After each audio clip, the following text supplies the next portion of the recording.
Alright! Hello, everybody! Hello, doers. Welcome back to Witch on the Holy Night / Mahoyo. Last time, Aoko was recovering from her own brutal attack that we didn't see by Touko, which apparently she just sauntered right on over after fucking almost annihilating Alice. Hello, S. Welcome to the stream. And while recovering on Christmas Day, alongside Soujyuro, they made a startling discovery that Beowulf was being hidden in the old schoolhouse by Touko. So, with all of the freaking pylons or whatever they're called down, I forget exactly what they're called, they have a limited number of time before the magical territory is completely Touko's. And so they are going to confront her tonight. Wow, I can't believe we're already at the climax of the story. Yeah, like Christmas kind of snuck up on us. I don't know how many streams more there will be, but I'm eager to finally see what's up with Soujyuro. What is his deal? Hello, Atos, and welcome to the stream.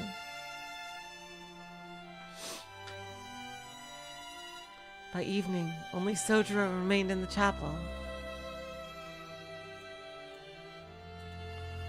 He sat alone at the end of a pew, slouching helplessly like a guilty believer ready to confess.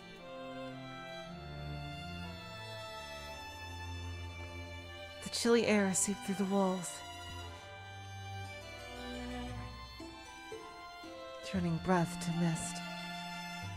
The frigid air stole the heat from the body without mercy. Soujyuro looked around at the chapel's tall ceiling and spacious hall. The room made the air feel colder somehow.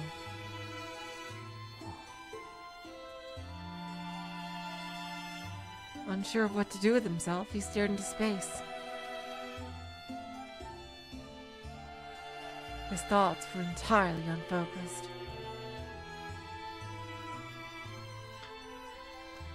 First and foremost, he could not understand what the buzzing sensation was in his chest. Time passed by. No answers came. To onlookers, he must have seemed deep in thought, or in deep sleep, like he would turn to stone if left be. Either way, he clearly looked down. The problem was his lack of awareness. Not that he was aware of it, of course. Oh yeah. 夜間の礼拝とは関心です. Worshipping at this hour? You're quite the devotee.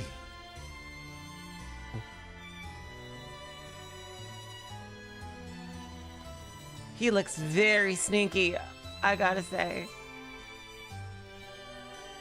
This guy looks like he might have something up his sleeve, I don't know. Soujyuro raised his head and turned to where the voice had come from.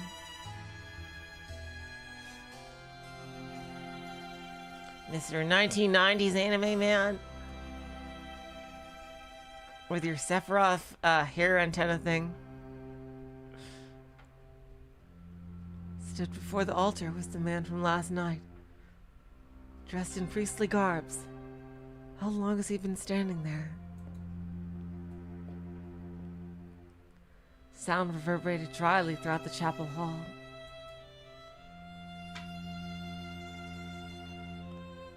Soujyuro did not have the strength to stand, let alone leave. He just stared at the approaching shadow. もっとも、この教会に精霊なんていませんけどね。 Though, you'll not find the Holy Spirit in this church. ここ、座りますがよろしいですか?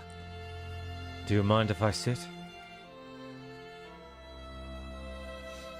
The priest pointed at Soujyuro's pew. Without waiting for an answer, he took a seat at the opposite end. 改めて挨拶を。私は文塚エイリ。この教会の何なんでしょうかね。書類の上では持ち主になるんでしょうか。エイリ神父と呼んでください。I never formally introduced myself. I'm Eri Fumitsuka. This church's owner? You could say on paper, at least. Call me Father Eri. あなたは静木宗十郎君ですか。なるほど。確かにユイカには見えない。You must be Soujyuro Suzuki, yes? I can see why Yuika didn't notice you. Father Eri spoke in a gentle but uninvested tone. He was a thorough egoist. Soujyuro knew all too well about people who spoke this way. The individual who cared for him when he first came down from the mountain was one of them. Huh.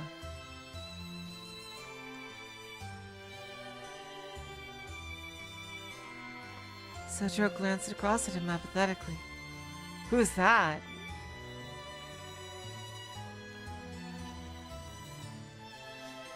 Father Eri seemed unfazed by the lack of direction to the conversation. 少し君と話がしたいのですが、よろしいでしょうか。I was wondering if I could speak with you for a moment.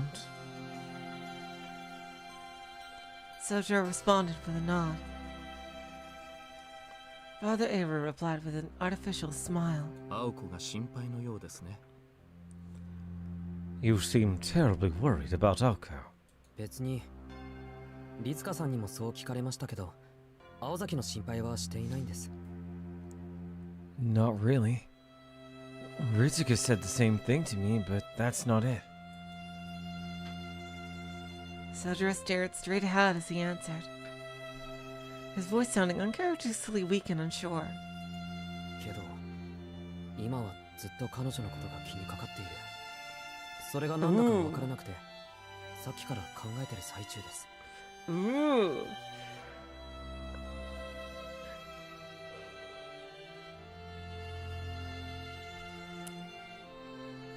She's been on my mind a lot, and I don't know why. I'm trying to figure that out. 簡単ですよ。君は単に青子に嫉妬しているのです。The answer's simple. You envy her. With those few words, Soujyuro snapped out of his funk. He clapped his hand and turned towards the priest. そっか。俺は単に God damn it, Soujyuro! 羨ましかっただけなんだ。Don't just believe everything he just says. I see. So I just envy her. いや、でもそれは困るな。 Wait a second. That can't be good. Hold on, the music is a bit loud. 自分の中にそういうところがあるなんて気づきもしなかった。自分の中にそういうところがあるなんて気づきもしなかった。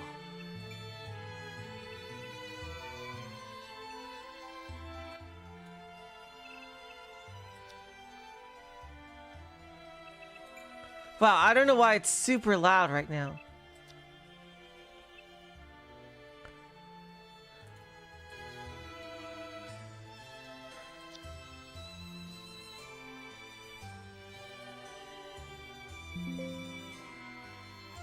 I didn't know I could feel that way.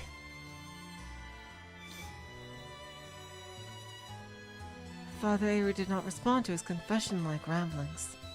それで話っていうのは何ですか？ So, what did you want to talk to me about?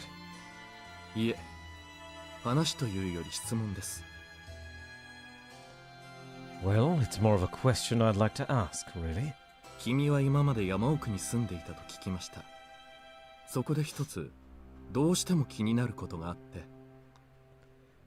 I heard you live deep in the mountains until recently.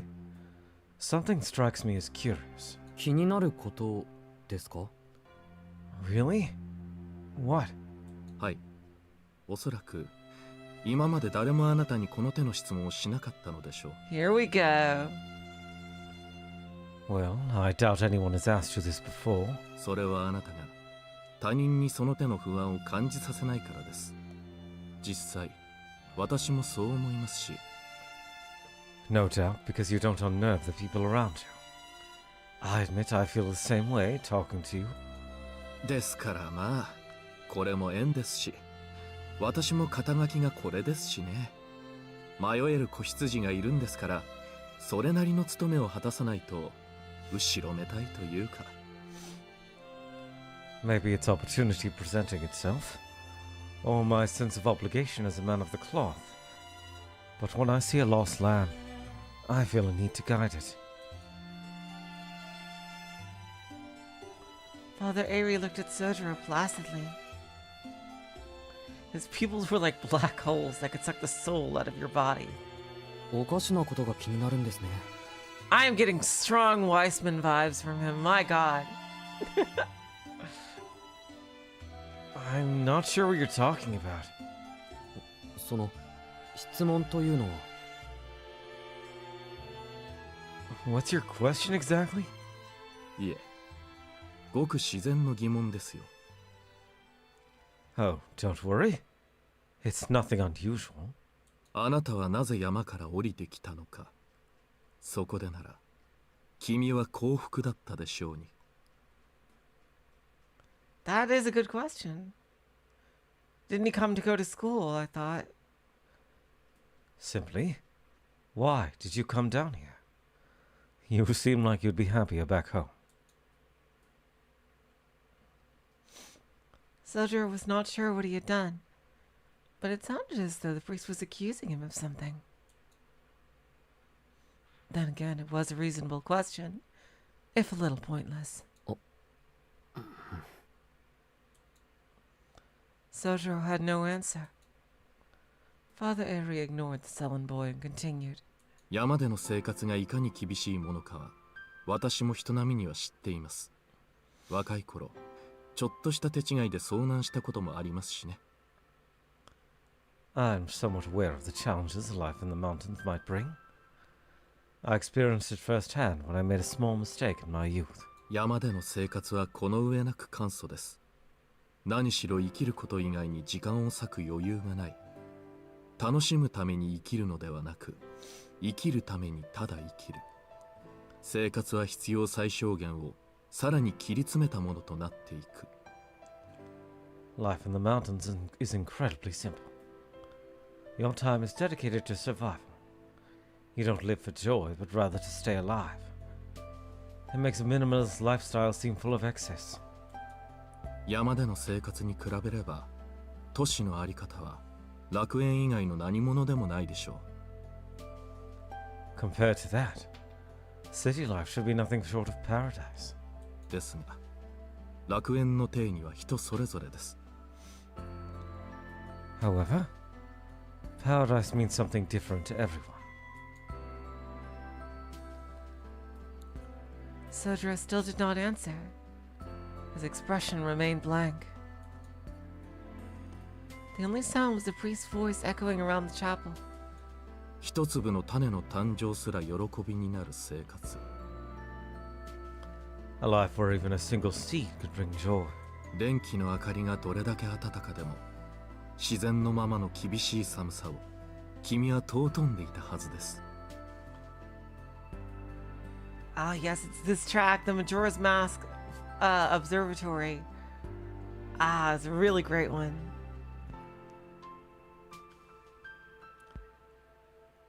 No matter the warmth the light of electricity brings, I expect you respect the bitter cold of nature more. なのになぜ降りてきたのですか。山にいれば君は幸せだったでしょうに。 So tell me, why come here when you'd be happier in the mountains? Father Avery repeated his question. Soujyuro's mouth remained firmly shut.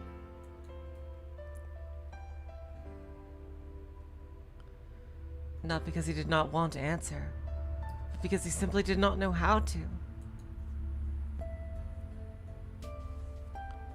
All he knew was even if he wanted to go back, he could not. Really?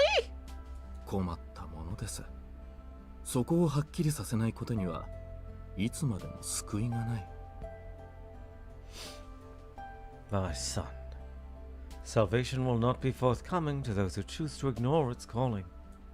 故郷を捨てた理由もわからないのに、旅先の土地を愛することなんてまっとうな人間にはできませんよ。 If you don't know why you left, you won't be able to love where you arrived. これは忠告ですが、全てを無条件に肯定したところで幸福になれるとは限りません。 A word of advice. Happiness doesn't come from the unquestionable acceptance of everything. あなたはもう少し自分の心を許してあげないと。 Be fairer to yourself.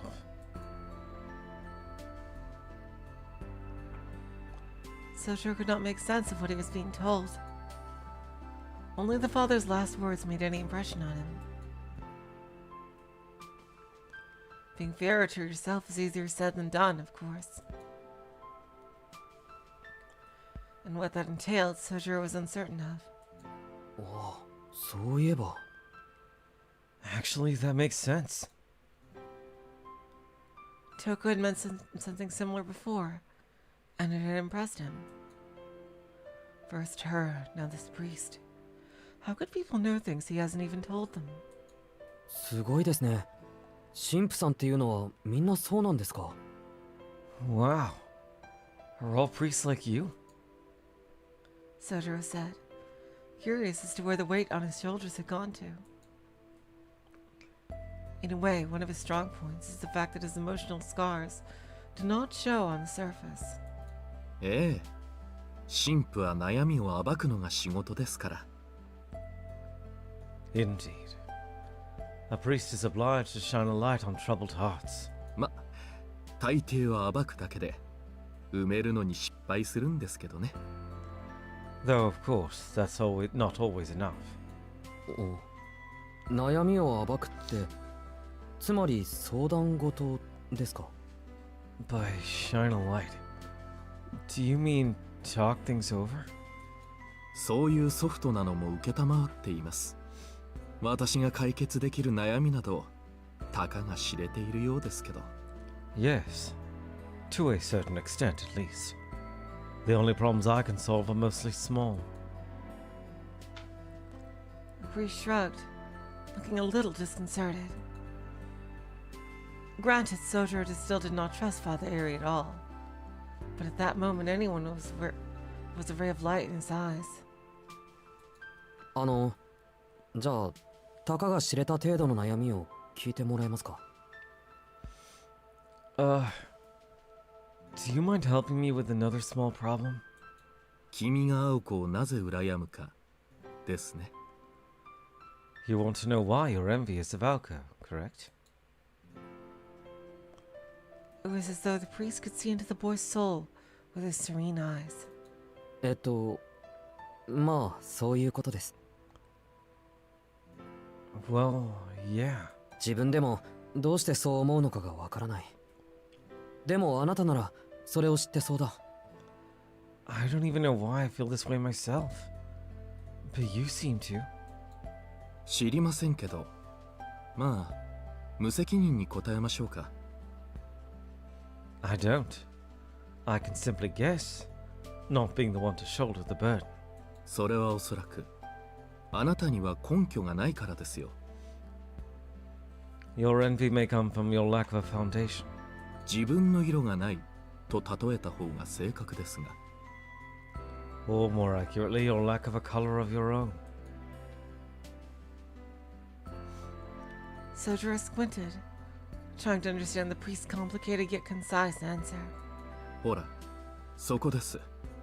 君に優れた部分があるとしたら、その順応性です。 This is what I'm talking about. You are extraordinarily flexible. 山という異界から町に降りて、一人で暮らしていけたこと。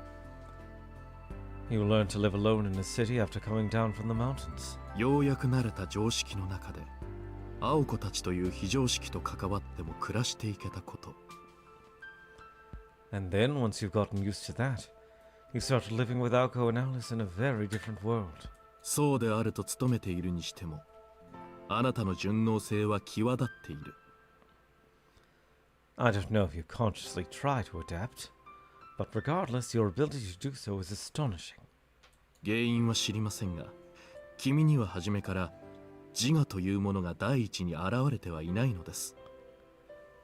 Also, I don't know why, but you do not appear to exhibit signs of a regular ego. 何事にも対応できるものの、種に交わるほど器用でもない。You can respond to anything, but aren't influenced by it. 強いて言うのなら、色の乗っていない空白ですかね。To be frank, you're a blank canvas that stays blank.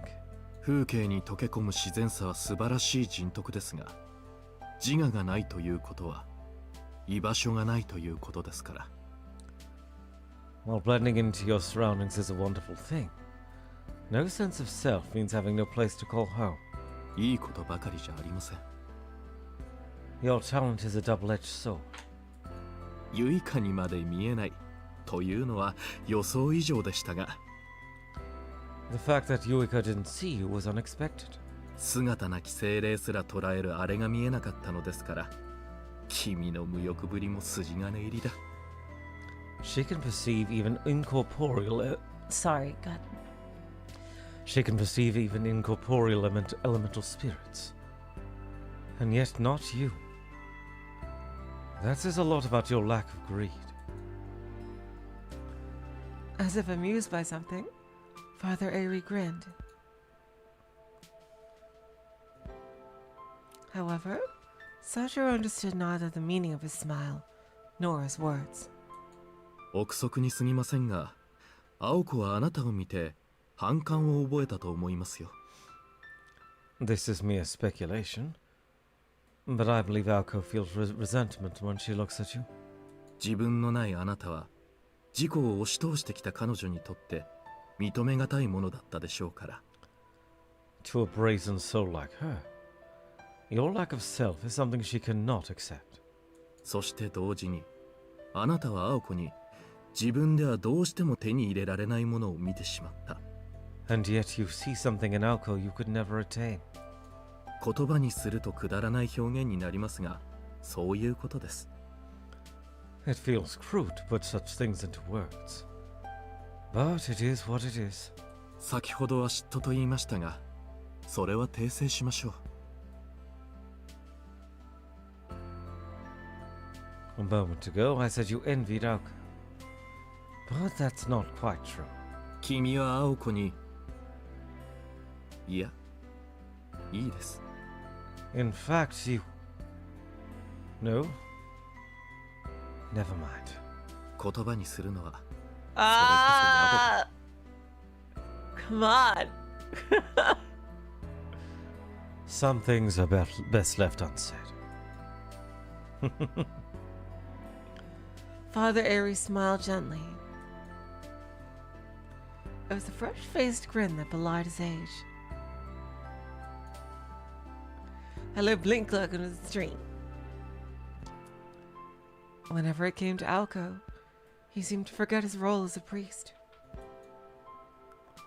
But that was irrelevant to Soujyuro. 神父さん、それで結局自分は青子のどこら辺に憧れてるんですか？ So, Father? What exactly do I admire about Aoko then?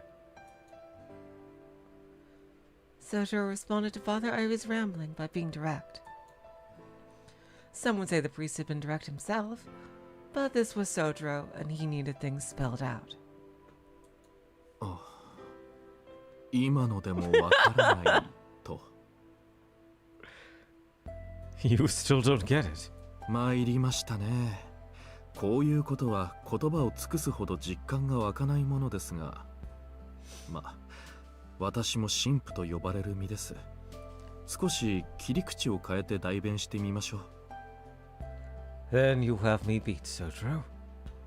Some things really are difficult to put into words. Then again, I am simply a man of the cloth. How about a change of tack? あなたは青子の過去を知っていますか？ Do you know about Aoko's past? 詳しくは知りません。高校デビューとかおかしな言葉を口にしてましたけど。 Not much. She told me some weird stuff I didn't understand about her start to high school and things. 全く知らないということですね。 So, by not much, you mean nothing. いいでしょう。ではしずきくん、虐待のない例え話ですが。 Very well, Suzuki. Allow me to try something more abstract. 君は突然自殺しろと言われて従えますか？ If you were suddenly told to kill yourself, could you? 自殺ですか？ Kill myself? そう、自殺です。神父である私が口にしていいことではありませんが、まあ私は格好だけなのでいいでしょう。 Yes, kill yourself. Of course, a priest shouldn't talk about such things, but my appearance is only skin deep. 青子はね、近いことを求められたのです。15歳の時に。 Jeez. Anyway, Aoko was asked to do something along those lines when she was 15. 彼女がそれまで積み重ねてきた努力も希望も過去も未来も全て捨てること。今日からお前は違う生き物として生きろとね。 Throw away her hopes and dreams, her past and her future, everything she was up to that point.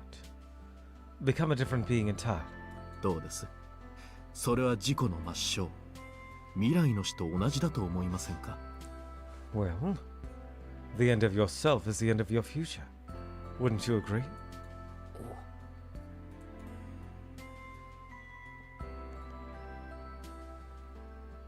His words fit what Aoko had said about her past. Until middle school, she led a normal life. Then out of the blue, she became the family heiress in place of her sister.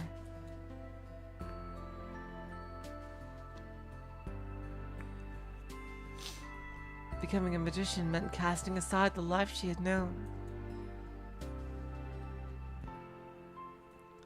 She had to leave behind her ambitions and prospects and live the life of a mage, something she barely knew anything about.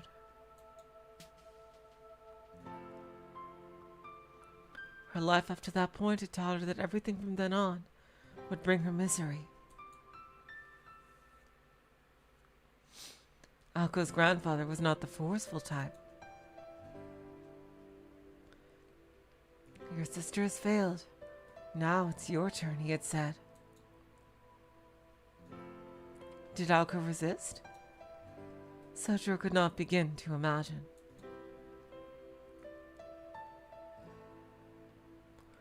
All he knew is that she could not be happy with the hand she was dealt.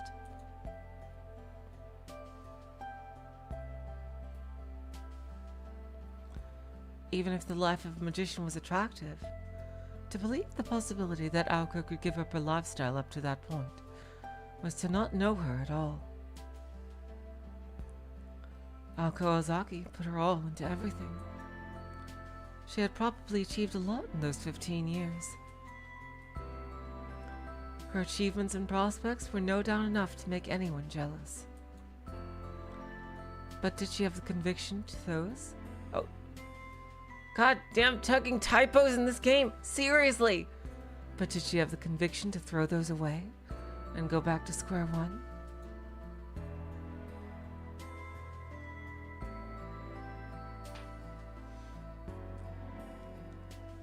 And square one did not come close to the reality of it.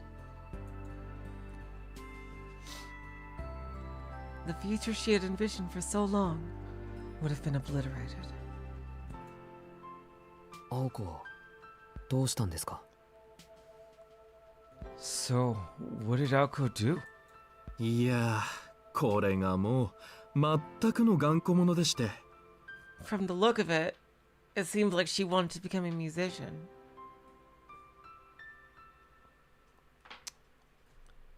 Before all the mage stuff started.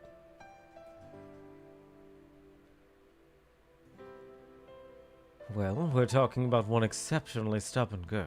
立ち会った私でさえどうかと思うぐらい簡単にうなずきました。 Had I not witnessed it myself, I wouldn't have believed it. But she nodded. 震える指を懸命に握り込んで、やってやろうじゃない、と見栄を切ってね。She stood there defiantly, curling her shaking fingers into balled fists. 彼女は祖父の期待や青崎の責任感からではなく、逃げることを嫌って魔術師の道を取ったんですよ。Not to appease her grandfather, not out of obligation to the Ozaki family, but because she hates to run away from anything. 拒むことは逃げではないのでしょうが、青子にはそう思えたんでしょう。逃避という行為はこれまでの自分の時間を否定することになると。No, refusing something is not the same as running away from it. But try telling that to Aoko. To her, running away would be rejecting the life she'd forged. 今までの自分を嘘にしてしまうのなら、今までの生活に別れを告げることを青子は選んだのです。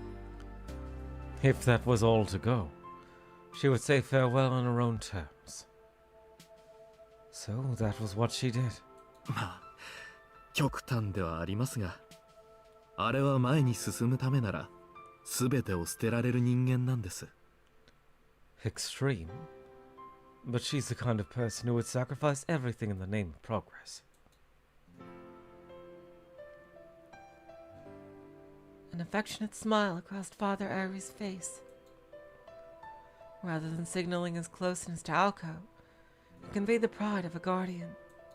ですが、私も思い違いをしていました。結局はそうなるように、青子は育てられていたのです。However, I was also mistaken. As it turns out, Aoko had been raised to become a mage all along.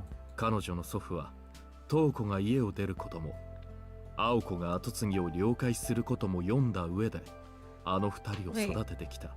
Predicted Touko would leave, but she didn't leave on her own. He kicked her out.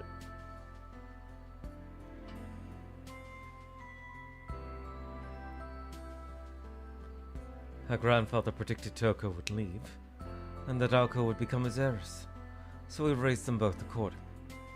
形だけですが、私も神父としてさすがにそれはどうかと思いましてね。柄にもなく青子を説得したものです。As a priest, if only by name, I felt uncomfortable about that. I knew she had no interest in a new role. 祖父の思い通りになることはありません。なんなら私とメキシコあたりに逃げませんかと。Things could hardly go exactly how her grandfather had planned, so I asked her to flee with me to Mexico. Mexico? Wow, that's し pretty かし far. まあ、躊躇なく振られました。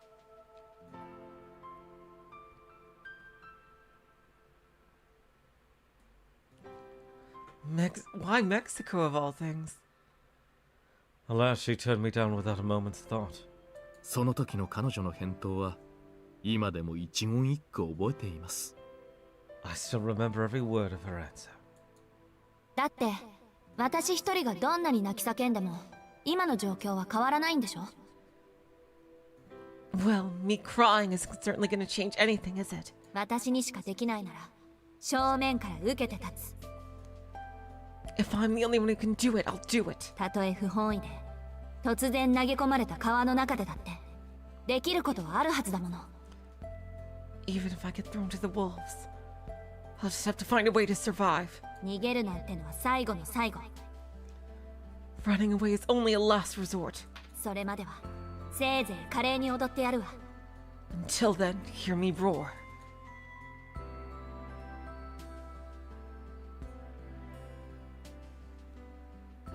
The priest recited her words as if recalling lines from a favorite play. It certainly seemed like something she would say. Damn. That is, wow, that is a crazy statement to make. Jeez. The last thing Aoko said in the room she was recovering in probably meant the same. Of course, when an audience is watching, you want their approval. However, approval must come from within first. Aoko worked to feel proud of herself before worrying about how others viewed her. She at least wanted to do her job with grace.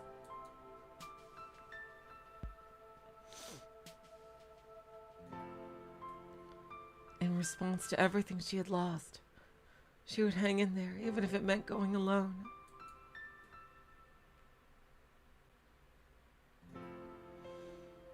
As for why Soujyuro envied her, well, that was obvious.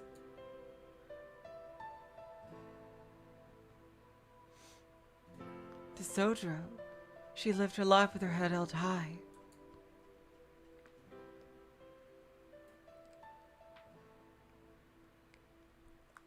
He was a boy who accepted everything, but had nothing. She was a girl who threw it all away, but never lost a thing. He stood in the meeting room alone, seeing the ugliness within and the sublime outside. Looking back, he finally realized what was eating at him. もういいでしょう。君は青子の容姿に感じ入ったのではなく、青崎青子という生き方に感じ入ったのです。I think you see it now. It's not her appearance that strikes you as beautiful, but her spirit. ま、青子は青子で、れっきとした美人ですが。Not that she isn't physically beautiful, of course. Soujyuro nodded. From the day he first met her, that was indeed how he had felt. It just took him till now to realize it. Dang! I knew it! I fucking knew it! The strength in her eyes and her unwavering will had captured his heart. なんかすごい汗我慢だ。She puts up with a lot. 本当に小娘のくせにギネス級の頑固さです。She really does. There's a lot of fight packed into that small frame. Father Airi spoke from the heart. Soujyuro raised his head, gave a small grin, and scratched his cheek. So many hours wasted brooding like an idiot. A part of him still felt strange, but it didn't bother him to leave the question unsolved for now. Unable to stay still, he stood up. He couldn't care less about the Ozaki family, mage battles, or Aoko rushing off to her death. Right now, he just wanted to see her face. Ooh. お待ちなさい。病室は立ち入り禁止です。Stop. The recovery room is off limits. The cold words echoed around the chapel. They reached Soujyuro as he was about to head back to Aoko. The sightless sister must have been waiting by the altar. She moved quickly to block his path. ユイカさん、今病室には入れないんですか？ Miss Yuika, I'm not allowed in? はい。しばらく人よけをしてほしいとクオンジ様からことづかっています。Correct. Miss Kwanji told me to make sure nobody enters. アリスが Alice said that? Soujyuro was suspicious of why Alice would have said that. He could understand being kept out of it if Aoko was being treated, or her condition had worsened. But this seemed different. Besides, Aoko herself said her treatment had finished. 人がいいのですね、シスターユイカは。そんな方便をしなくてもいいんですよ。No, no, Sister Yuika. There's no need to be so curt. はっきり言ってあげればいい。今から病室に行っても無駄です。Oh shit, she went on her own. Oh god. Why not just tell him the truth? That the room is actually empty. 青子はとっくに出発しているんですから。Aoko left some time ago. Oh エイ shit. リ神父。But Father Ivy. The priest began to explain everything from the pew he still sat in. about the things he and Soujyuro had spoken about, and why he, as a stranger, would be so concerned about a person he knew nothing about. It all became clear to Soujyuro. 初めからそのつもりだったんですね。This was your plan all along. Soujyuro's voice was full of anger, but Father Avery did not flinch. Ooh. 申し訳ありません。青子にあなたの保護を頼まれたもので。My apologies. Aoko requested I look after you. 彼女の準備が整うまでの時間稼ぎでしたが、私があなたと話をしたかったのは事実ですよ。While I did need to buy her time to prepare, I honestly did want to talk to you. The priest's attempt to smooth things over was far from sincere. Soujyuro grit his teeth to control his rage.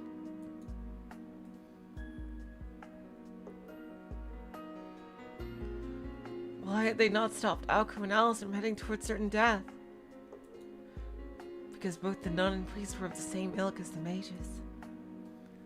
As such, they understood Aoko's decision, and the priest understood Aoko too. Even if he did have the power to stop her, he would not have.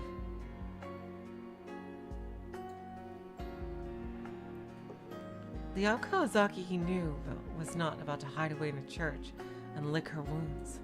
アリスは Where's Alice? 青子と行きましたよ。あれから30分は過ぎていますね。With Aoko. They left about 30 minutes ago. Father Irie even went so far as to divulge the time. 30 minutes ago. The same time the priest reared his head. It would not take even half that long to get to school from here. Ah, shit, fucker. And then another 10 minutes or less to get to Mizaki's High's old school building from there. Soujyuro turned to the entrance of the chapel. However... 待ちなさい。どこへ行くつもりですか? Stop. Where do you think you're going? The sound of her voice stopped him in his tracks. An unseen pressure had locked him in his place. Her admonition seemed to carry a spellbinding power, stopping the foolhardy boy where he stood. あなたは魔術師同士の争いを知りません。You know nothing of mage battles. 何の助力にもならないばかりか。彼女たちの足かせになるだけです。You're too weak to help. You'd be a liability. 彼女たちが命を落とすのは彼女たちの業によるもの。望むままに傷つけ合えばいいでしょう。If they fall, that's their prerogative. Let them tear each other apart as they wish. あなたのような何の咎もない若者が教示に立ち会うことはありません。A young, innocent bystander like you has no business taking part in such a calamity. She spoke with quiet anger. Her contempt was not directed at Aoko or Alice, though, but Soujyuro for being so eager to waste his life. 何かしら希望があるのなら私も止めはしません。If there was a shred of hope, I wouldn't stop you. ですがこの件は別です。あなたが言っても彼女たちが助かることはありません。But there isn't. There's nothing you can do for them either. She was right. It would be pointless of him to go.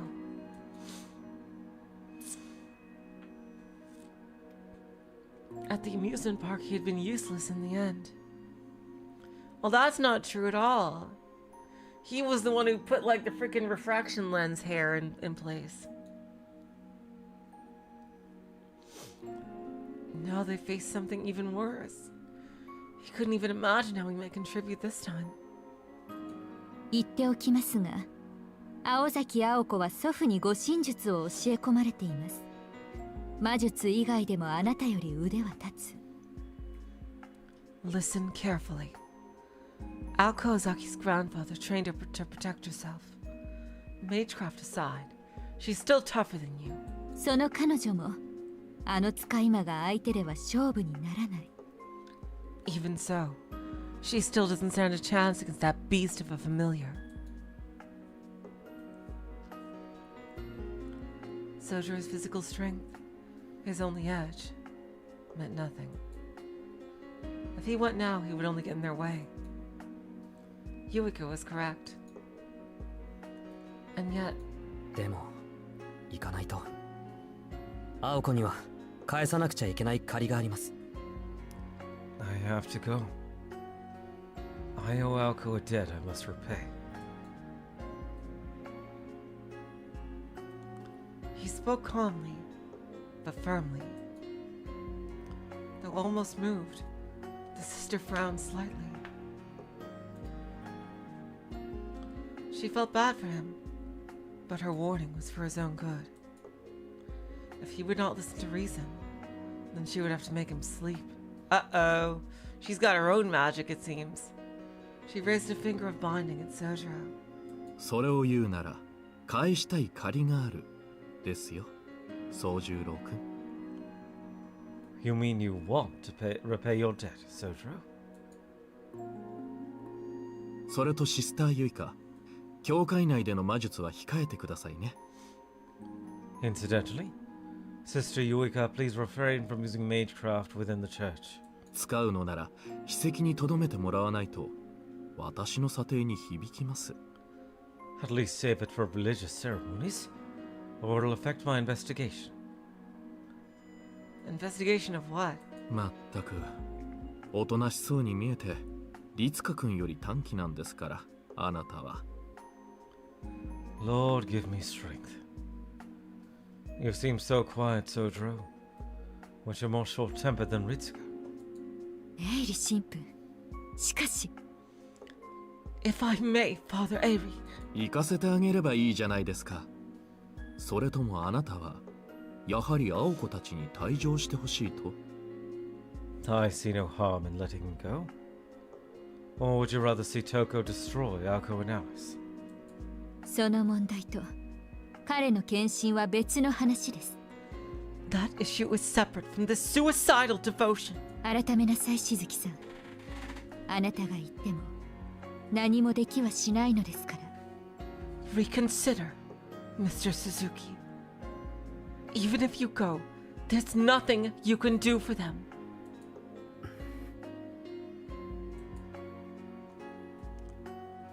The truth of the statement cut Soujyuro deep. But despite everything that was being said, his mind was made up. It always had been. Even if he was not certain, he at least would not hesitate.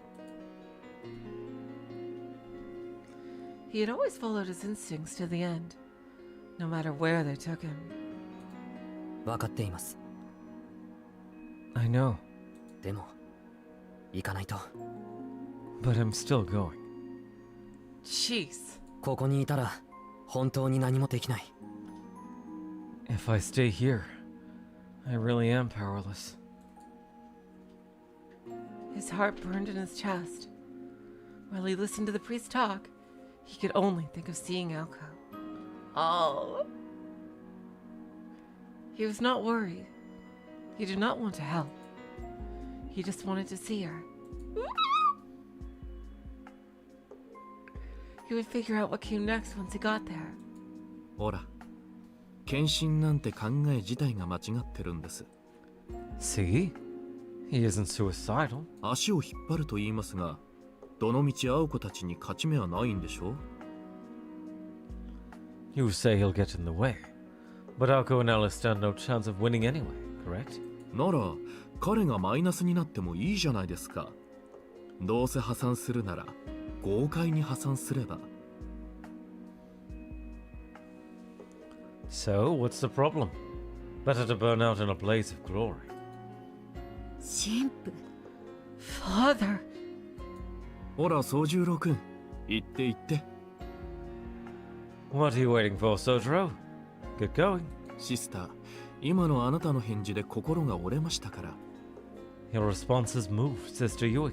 足、動くでしょ？ And now you can move your legs, right? As soon as the priest pointed at Soujyuro, he could move again.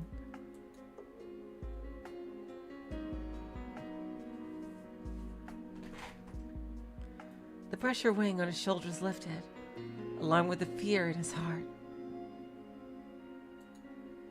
Really, yes. Oh, wow. That's very interesting.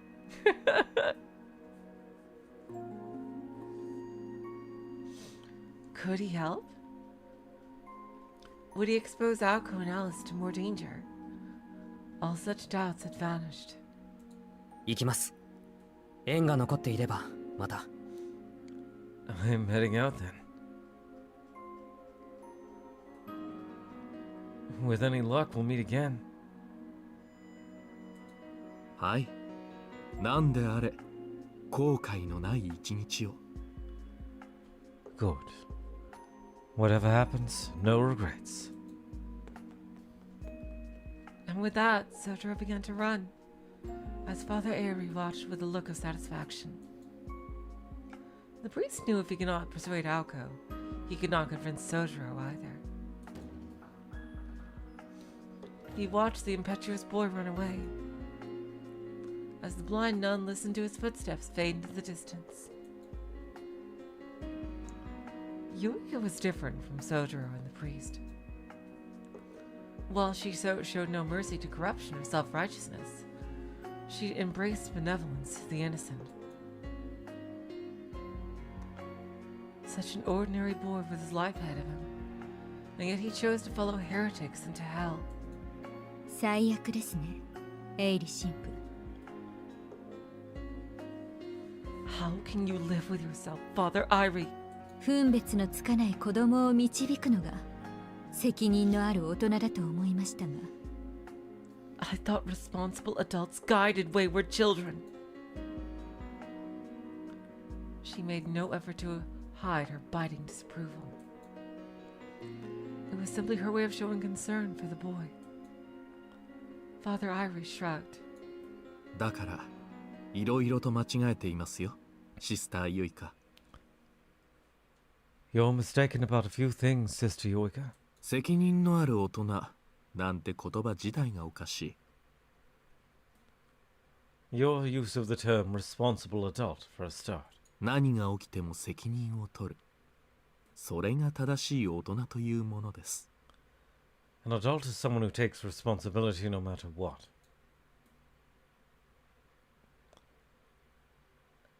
The rest went unspoken. It didn't matter to him which of them died.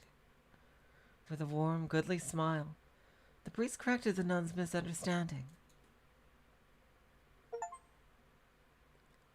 Oh, wow. I didn't expect we would have a chapter break now. Huh. Okay.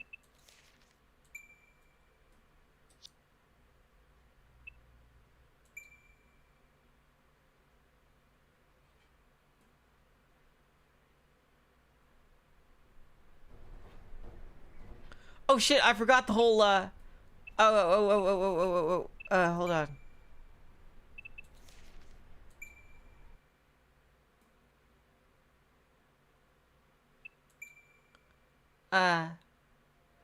I forgot to look at the books.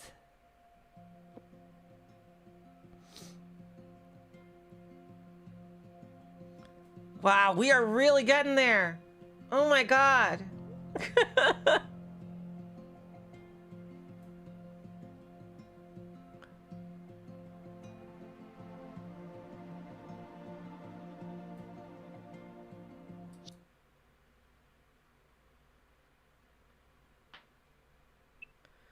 Alright, it doesn't look like we'll have any random, extra stuff here.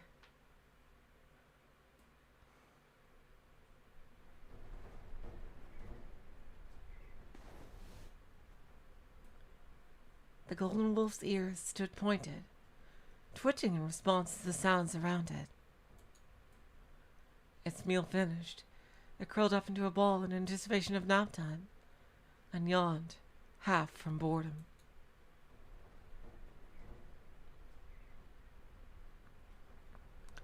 The old abandoned classroom had fulfilled its purpose many moons ago. For a month, the wolf had spent his time resting on top of a heap of disheveled desks. His name was Beowulf. He was a purebred werewolf, named after the sun at his birthplace and a hero of legend upon leaving there.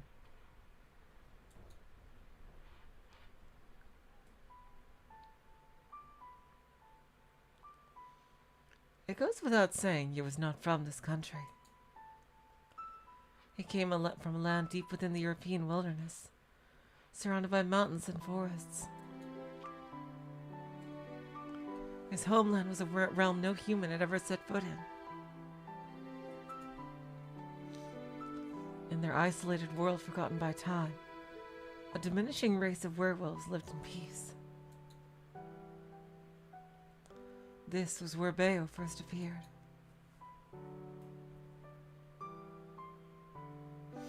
In a cave on the outskirts of their village, the werewolves found a child bearing the same golden coat as their ancestors. The child was sleeping soundly, as if in his natural habitat. The village welcomed their new member with open arms. 2,000 years of advancing civilization had been cruel to them. As their forests were destroyed, valleys unearthed, and waters polluted, the werewolf birth rate dwindled. They were now facing one birth a decade. The child's golden coat, deviating from the typical gray or white, and shared only by their ancestors who were treated as gods, felt like a sign that prayers had been answered.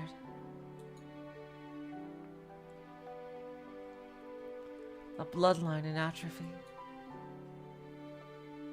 The werewolves were forced to embrace change.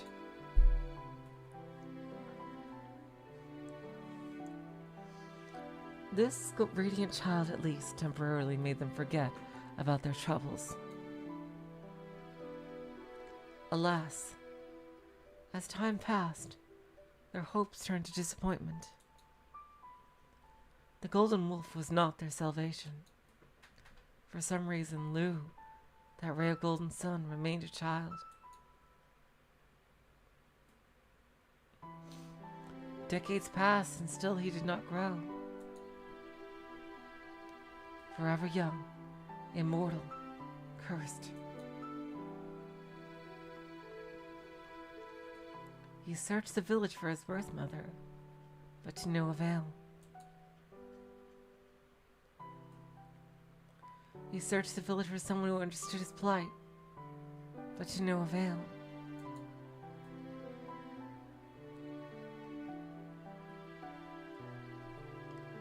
Over hundreds of years, he came to realize something. He was different. Very different. Neither male nor female. Neither strong nor weak. Ignorant of life and death, joy and fear.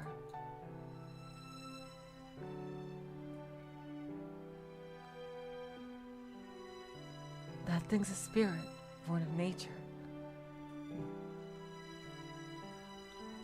That thing's a spirit, born of nature. Might look like it's werewolves, but don't let that fool you. But the child himself needed not conjecture to know his own true nature. He was perfect, and therefore he was alone.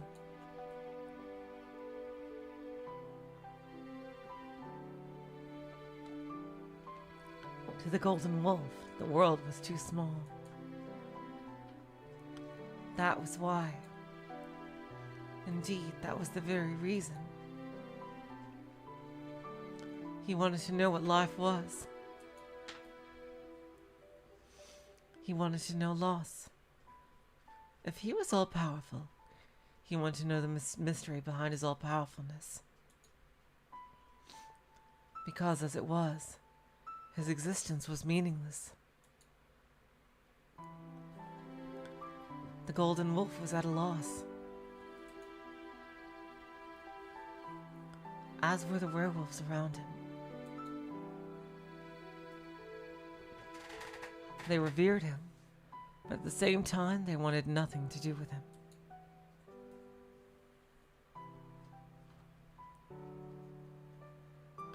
Lu moved back to the cave you had discovered him, and resigned himself to a life of seclusion. 太陽のルー？ルーガルじゃなくて？ Lu? Like the sun god Lu. I thought it was short for Loop-Garou. そりゃ面白い。偶然にしちゃできすぎだ。That's one heck of a coincidence. I know I'm pronouncing that incorrectly. I have no idea how to pronounce it correctly. I'm sorry.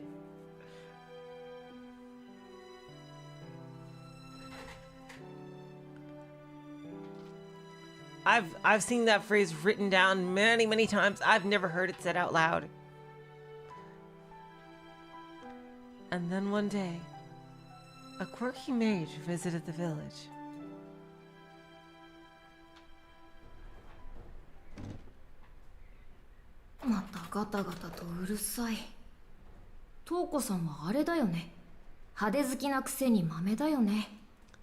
You're too loud, Miss Touko. Why do you have to be so dramatic all the time? From his place on top of the rubble, Beo peered into the hallway. He thought his fussy master was busy dealing with Misaki City's ley lines, but she was engrossed in making traps.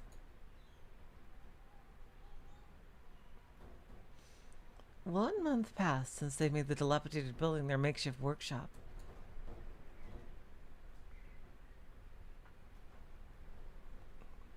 Creating a new trap for intruders became a daily pursuit of Touko's. 安全を用意しておくなんて他の生き物は大変だ。 Oh, that's lovely, Tanu. Welcome to the stream.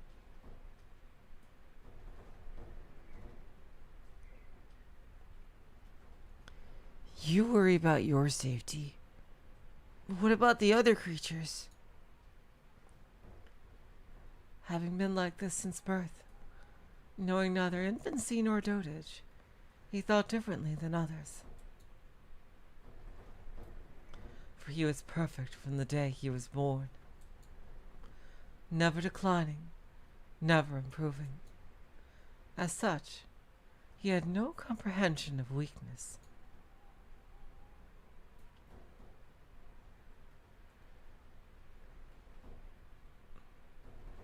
Childlike, fickle, and without morals. No, you haven't, Tanu. You're fine. He had no concept of good and bad, as either a human or a wolf.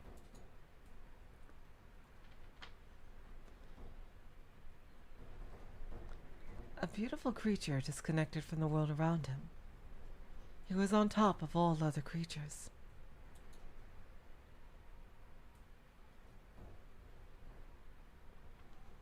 With one exception, his master, Touko Azaki.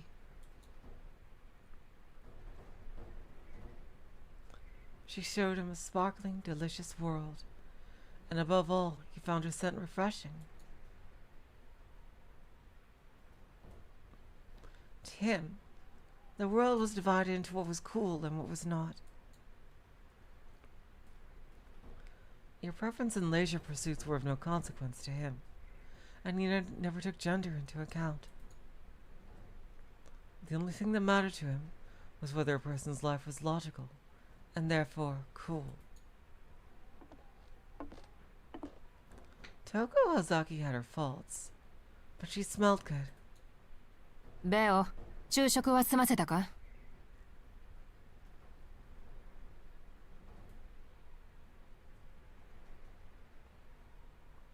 Finish your lunch, Beo.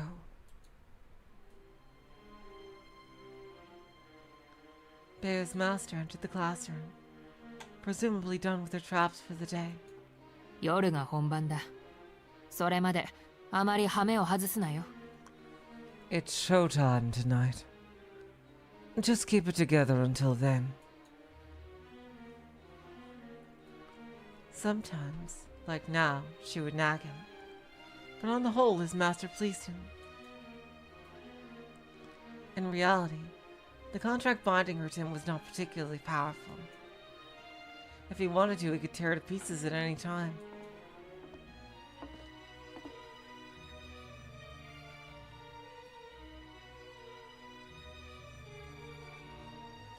No human could restrain him.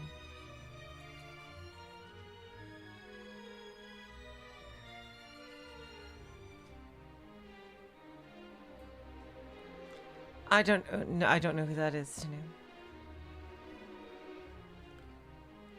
However, he had no intention of killing Touko in exchange for his freedom. And there was a reason for this. In order to move about freely in human society, he needed someone like her.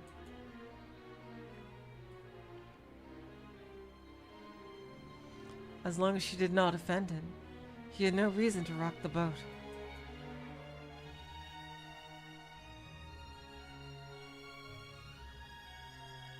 However, やっと本番か。待たせすぎだよ、トウコさん。 finally the main event. I was getting tired of waiting, Miss Touko. The promise she had made him in his cave, and the reality of their situation, had begun to come apart at the seams.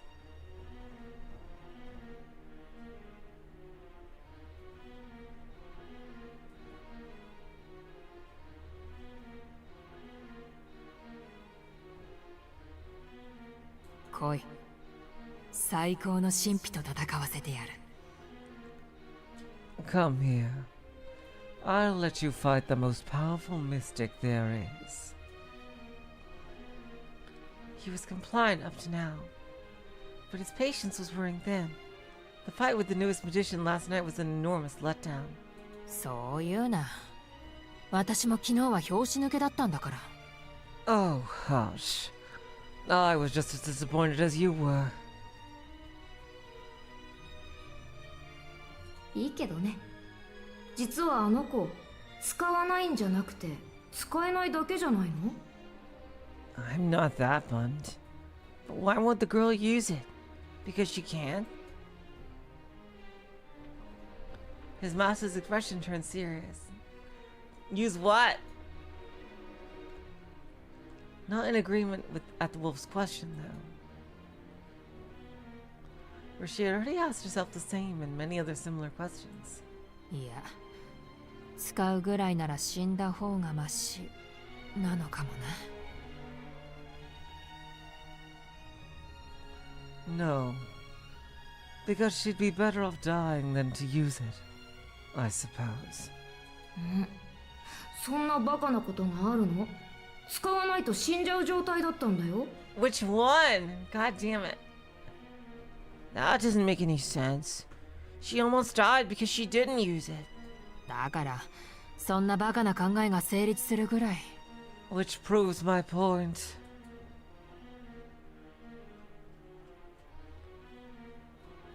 That it must be too terrifying to use. So Touko finished in her head. She stopped short of voicing it, and chuckled at her emotional outburst. どれほどのものか想像がつかないのは確かだ。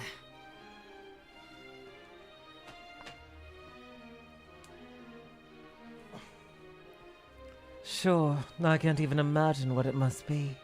だがまあ、根本は変わらないさ。魔法がどのような奇跡神秘の類であれ、魔術師である以上、青子に勝ち目はない。 Huh? How does that make any sense?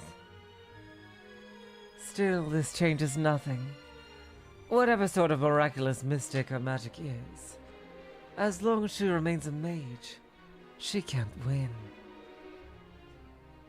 Let's all welcome the stream.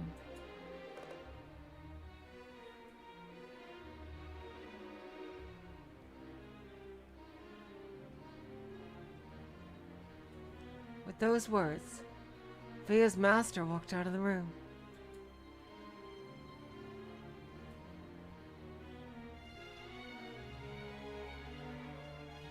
emphasizing that his role in all this was to face Aoko only at that very moment.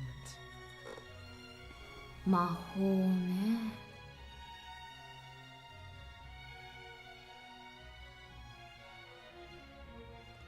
True magic, huh?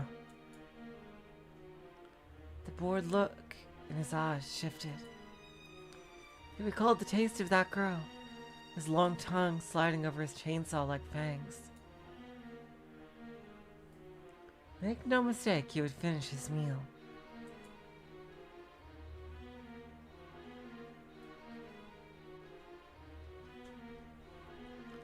He was the oldest werewolf, the golden god of the forest.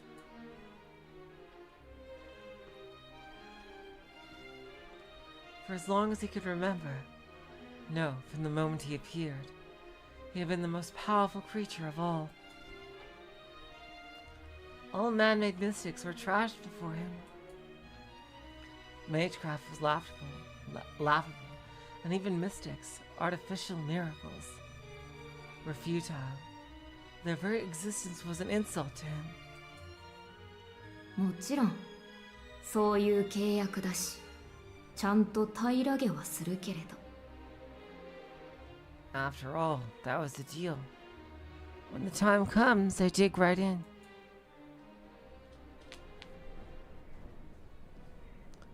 That was the extent of their pact. Once he had dealt with the so-called true magic, he was free.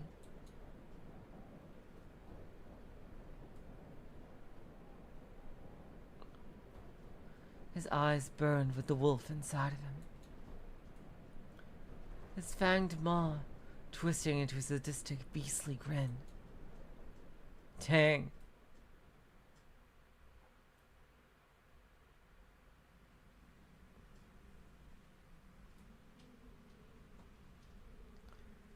Oh, there is a title card. Witch on the Holy Night 2 sequel already.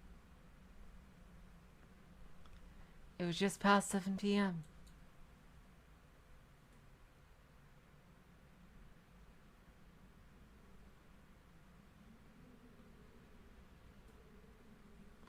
Masaki High School's old building stood silently.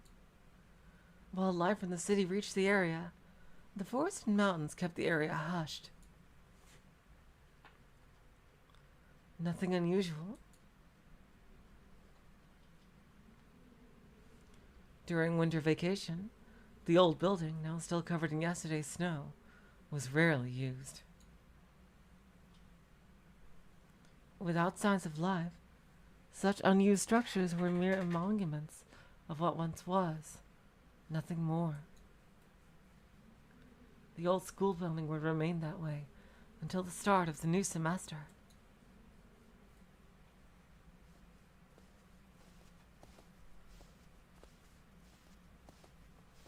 Behind it, the vast forest grew darker by the minute.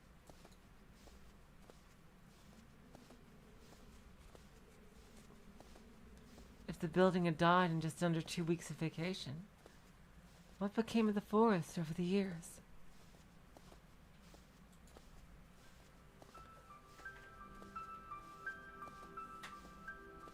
The wall of overgrown trees filtered out the noise of the city and most of the moonlight. Another worldly realm had taken root, not even 2 miles away from the town.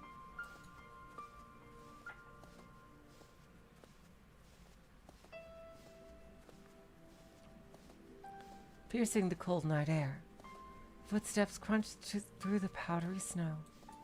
この辺りに仕掛けはなさそうね。 No traps this way. それでどうするの？このまま旧校舎に忍び込む？ So, what's the plan? Sneak into the old school building? まさか私らがやってきたことなんてとっくにバレてるわ。 Yeah, right. She already knows we're here. 隠れても意味はないし、何より敵のアジトに入ってどうするのよ。盗みが目的じゃないでしょ、今回は。 Why hide? And what will we even do once we're in her hideout? We're not here to steal anything. 後ろから切りつけるのは強盗というのじゃなくて？ What about the element of surprise? それができれば苦労はないんだけどね。まあ忍者の真似事は私というかアリスの芸風じゃないでしょ。 If we could do that, it'd make our jobs easier. But playing ninja isn't really my thing. Not nor yours for that matter. そもそも And anyway, そもそも anyway, やる気満々なのはこっちもあっちも同じってこと。 we're not the only ones out for blood tonight.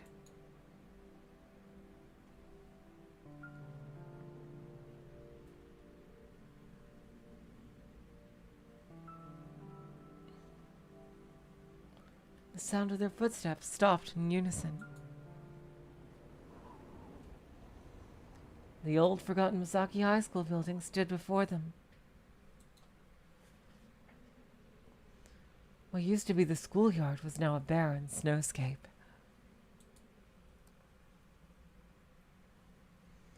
Reclaimed by the forest, the building looked like a shell of its former self.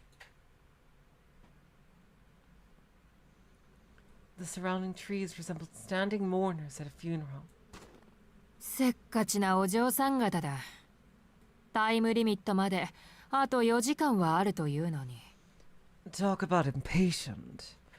There are still 4 hours until the time limit.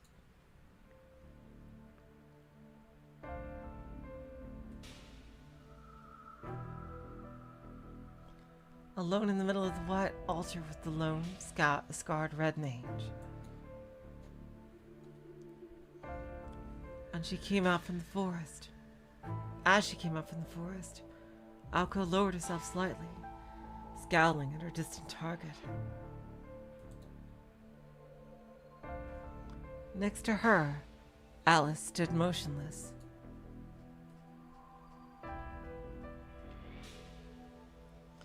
The bare branches of the trees cast long, thorny shadows.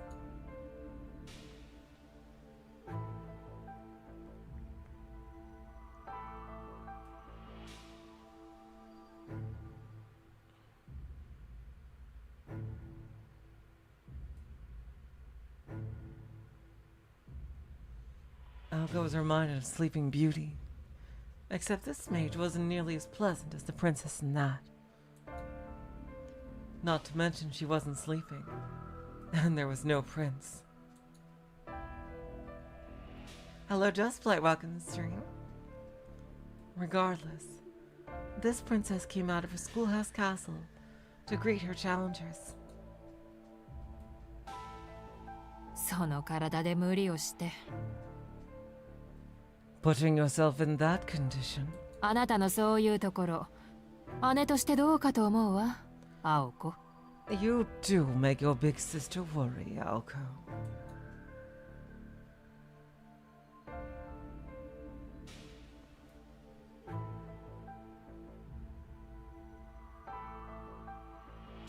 Touko grinned faintly.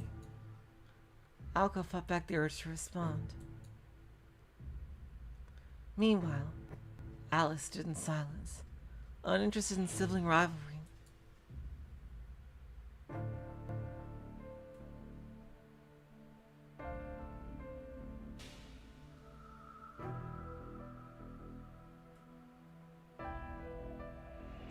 Touko stood about 100 feet away.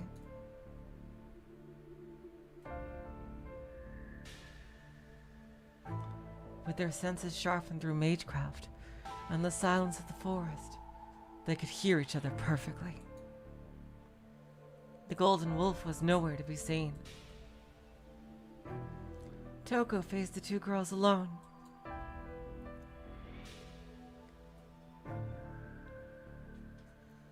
Alice's black overcoat and winter hat were typical items of clothing for a mage battle. A few paces in front of her was Aoko, whose combat garb was comparatively out of place. A Misaki High School uniform. She had asked Alice to bring a change of clothes for her, but there must have been some kind of misunderstanding. though it was a trivial miscommunication. Touko seemed to think it had some special meaning. ところで、始める前に一ついいかな。Before we start, mind if I ask you something? 気になって仕方がないし、この先機会もないだろうから聞くんだけど、あなたの戦闘服ってそれなの？I can't help but be curious, and this is probably my last chance to ask, but is that seriously what you're going to fight in, Aoko? Touko spoke clearly, and despite the distance, was able to communicate her deep-seated scorn without trouble.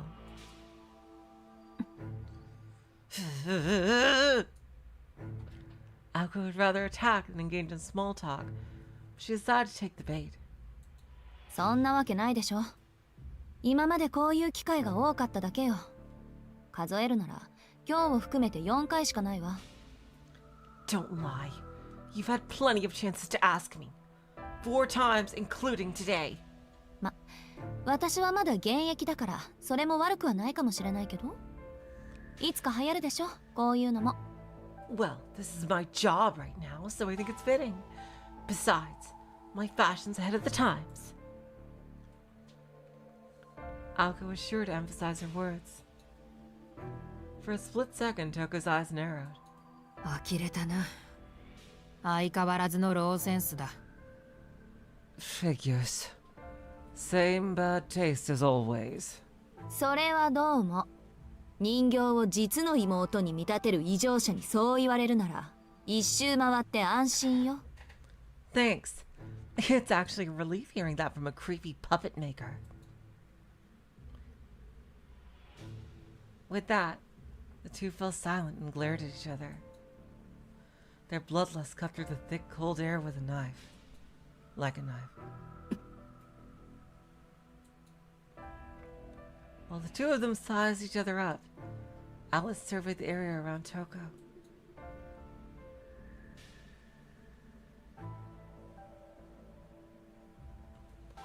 There was no indication that anyone or anything was hot lying in wait near her.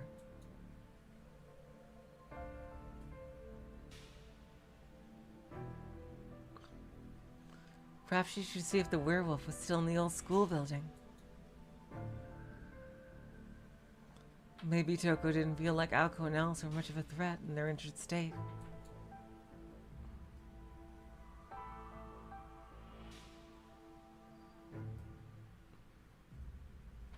Or was she really not expecting a counterattack so early? So the werewolf wasn't ready. It's a good thing they're like killing all this time, so Soujyuro has a chance to get here and save the day. After some contemplation, Alice surmised it was the former. She really was going to fight alone. Her arsenal comprised her mystic eyes and rune magecraft.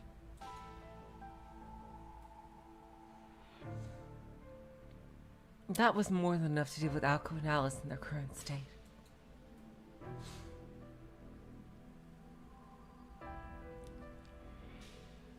Alice, all I need is one shot. Aoko signaled to Alice behind her with the movement of her finger. Aoko, don't you remember? You're really bad at aiming.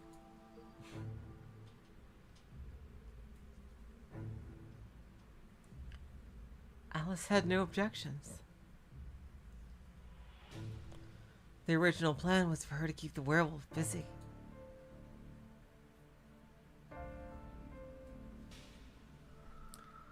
With the mirror as a backup, Aoko was hoping to catch Touko off guard. They had a few other cards up their sleeves, but the fact remained that as mages their attacks wouldn't affect the werewolf.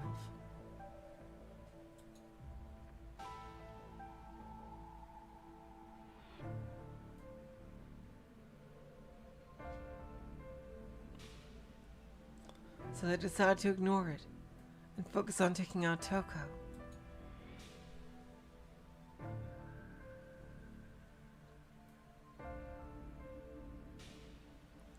Not the best strategy, but it was all the two of them could come up with. But they had been thrown a curveball. Touko had the upper hand, so she was reluctant to use the beast.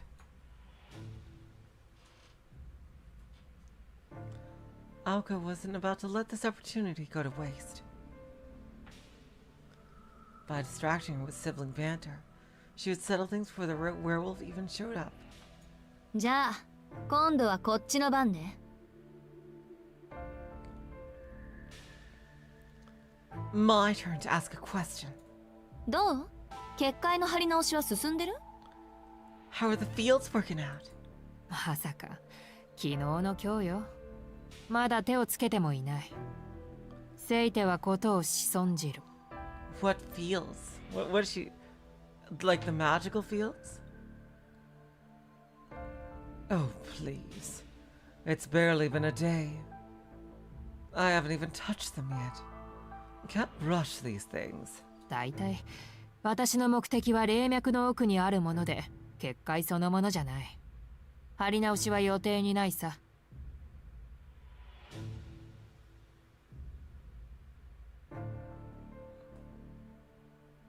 Besides, I want what's inside the ley lines, not the bounded fields. I have no plans to reset them. まあ、土地を暴くなんて面倒な真似をするより、お前を暴いた方が早いのかもしれないが。Tearing into you is probably way faster than tearing into the land anyway. やっぱりそれが目的だったのね。I knew it. Oh, the bounded... Okay, that the sigils were maintained. Okay, I see. Sorry about that. ならなおのこと。あんたを魔法使いにするわけにはいかないわ。All the more reason I can't let you become a magician. Aoko's blue eyes burned brightly with a fiery fighting spirit.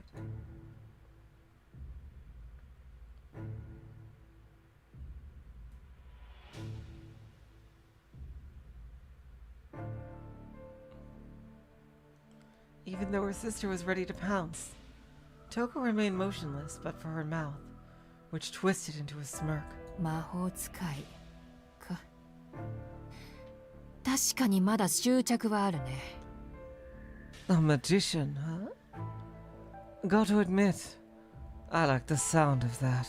私には移植されなかった魔術刻印と青崎の伝える魔法の正体。The magic crests that weren't implanted in me, and the true magic of the Ozaki family. だがもういいよ。惜しくはあるが、到達すればどちらも自分で用意できる。But it's fine. I do want them, but I can get them on my own.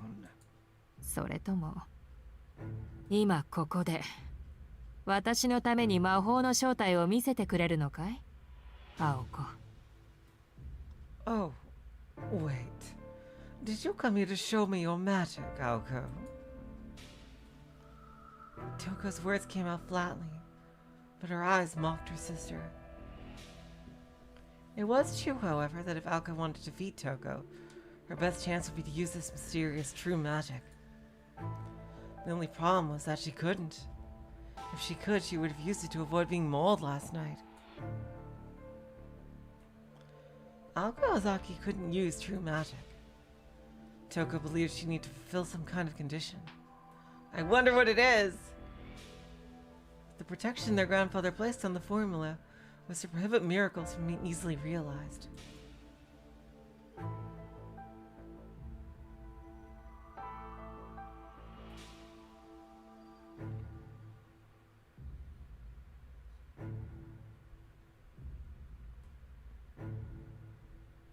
However, that wasn't because he was concerned about the human world.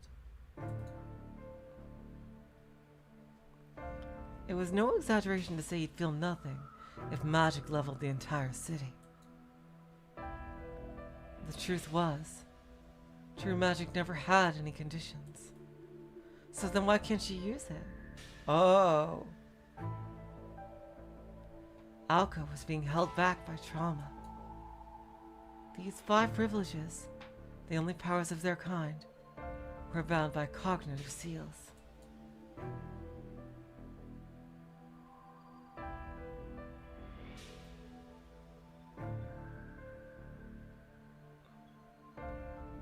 That's why Touko looked down on her naive little sister.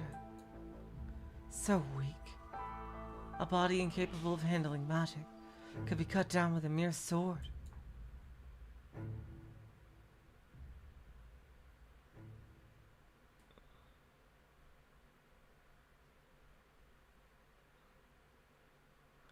Aoko knew that better than anyone else, which is why she couldn't forgive her sister's ridicule. Just try using true magic, huh? A pathetic taunt.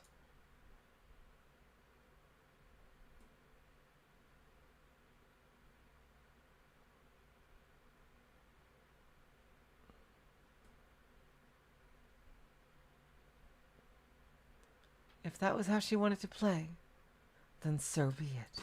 ええ、お望みとあらばね。 Have it your way! With a burst of pure rage, Aoko made her move. Her colorless shoes sped across the untainted snowfield. Like a stone skipping across the water. As Aoko charged forward, she disappeared. Only her footprints advanced like bullet holes in the snow. Touko held her ground. Concealment was elementary magecraft. More than likely, the power came from one of Alice's trinkets. It was a simple yet effective countermeasure to Mystic Eyes. Oh, nice! Touko's Mystic Eyes used the lock property to bind an opponent.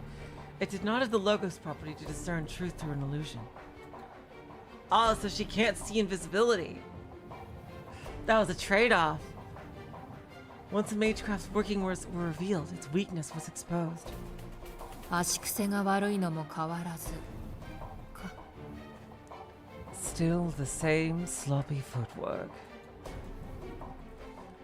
In a mere 4 seconds, her opponent had closed 10 yards and was still speeding up. It appeared that she had given up on a mage battle and was going to move in for melee. The other girl, Alice Kwanchi, didn't take a single step.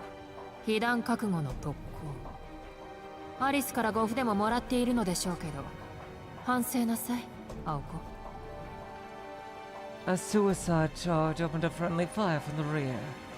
Even with Alice's protection, this is dumb. You'll regret this, Aoko. 切り札というものは、あくまで自己の力によるものを言うのよ。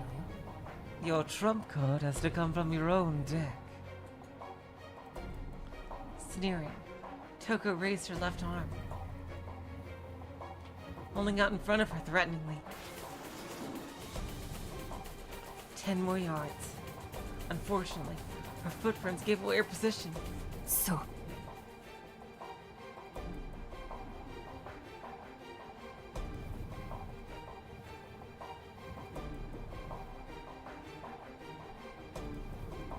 So, Touko began engraving a rune into the air. But before she could finish, Aoko's footprint stopped. She was still too far away for close combat. What a strange place to end her attack. No, wait. Could she really stop so suddenly at that speed? She jumped. She jumped! Touko made a snap decision. She quickly raised her outstretched arm toward the skies, saluting the moon. Soujyuro! Soujyuro! Oh shit. It was, a feather clone jutsu. Flames tore through the air. The rune carved into the body above her, blazing it in a pillar of flames. No internal resistance spell could help. Rather than simply burning their target, the runes wrapped them in a wreath of flame.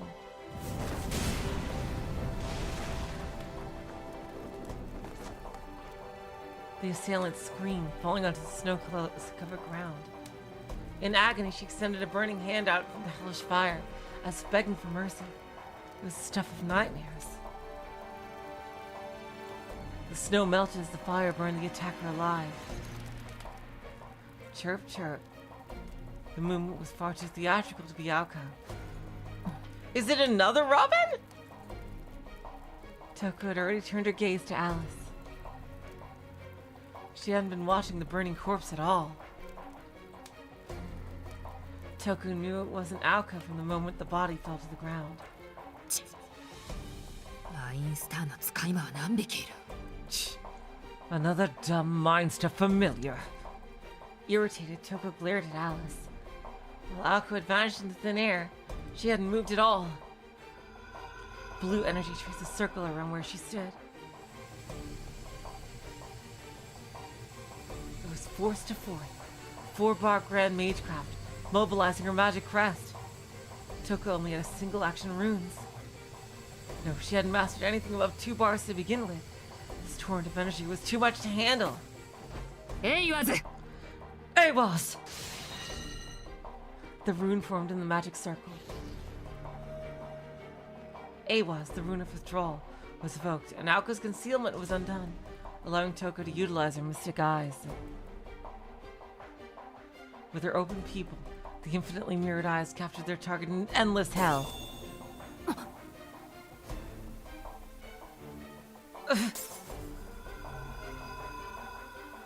The mage's sight was literally split in two. Space in front of Aoko distorted, obscuring her form like an icy mist. If Touko's eye was like opposing mirrors, this is like sticking a one-way mirror at the triangulation point. With her vision split in two, she couldn't lock onto Aoko. 御水の鏡の効果よ。 Oh, that was the mirror thing that they said. The mirror of slumber, Touko. 青子は鏡の Y 字路の奥にいる。一本道から見ているあなたに中心は見渡せない。 Aoko's deep in the fork in the road the mirror creates. From where you are, you'll never be able to see her.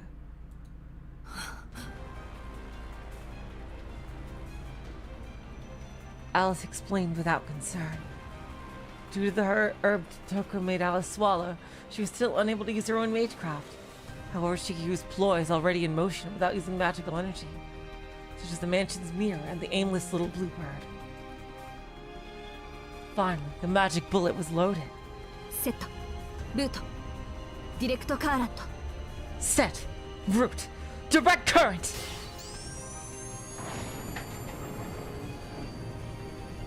Raising her right arm to reveal her luminescent crests, Aoko took aim at her target 100 feet ahead. Magical energy coursed through a gun barrel arm.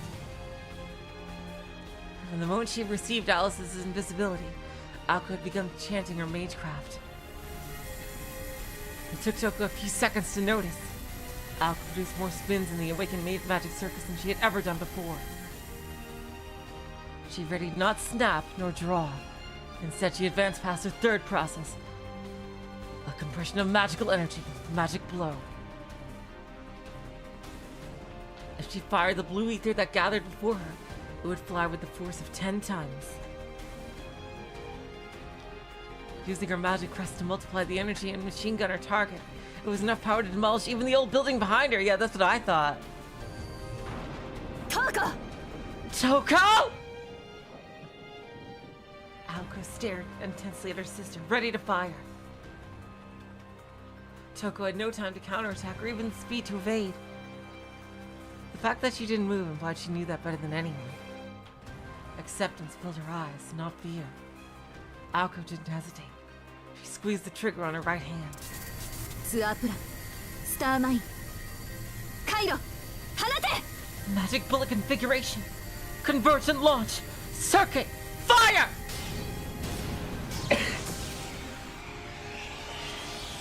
The last word came out like a scream. Under the impact of the ether, the surrounding snow melted and flew around.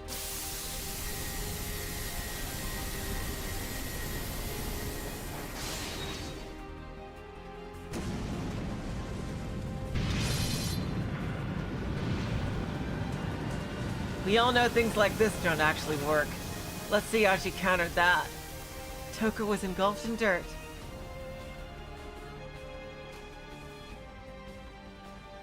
No way she could survive Aoko's magic bullet. It contained every bit of Aoko's magical energy she could muster. Viewing the chaos, Aoko confirmed her victory. And yet, somehow she felt bitter. But then, choosing to deal with the torrent of magical energy she followed up later, Touko tutted at Aoko's childishness.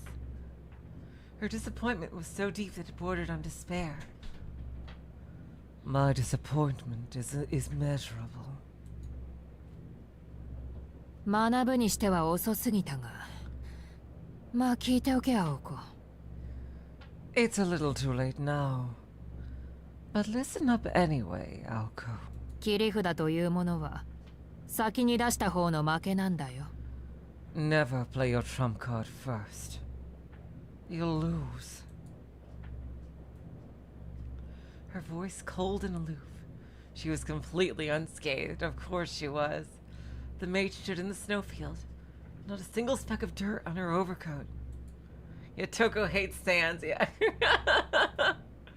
Because that's why. That's kind of the response to that. Just before the bullet reached Touko, she deflected it with magical energy of the same level.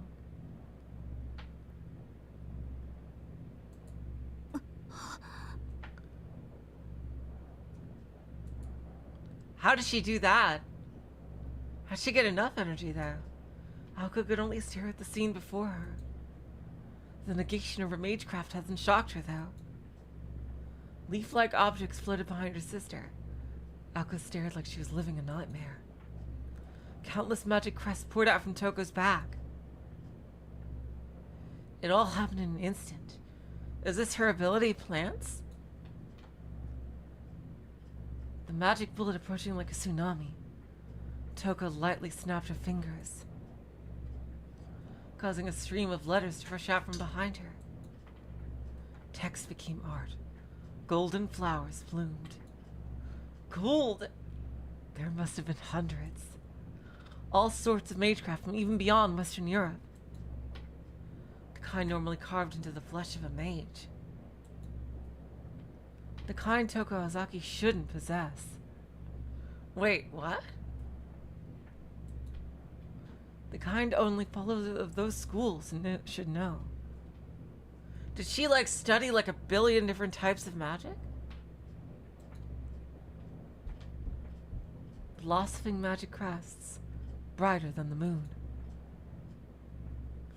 Inscribed in the air, they formed a totem pole, a guardian beast to protect Touko.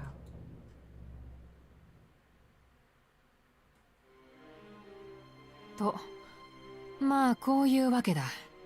Now you see. ベオだけに頼ってはいないことがよくわかったろ。I don't need to rely on just Beo. Touko's expression was steely. Victory was in her grasp, and there was no room to rest on her laurels.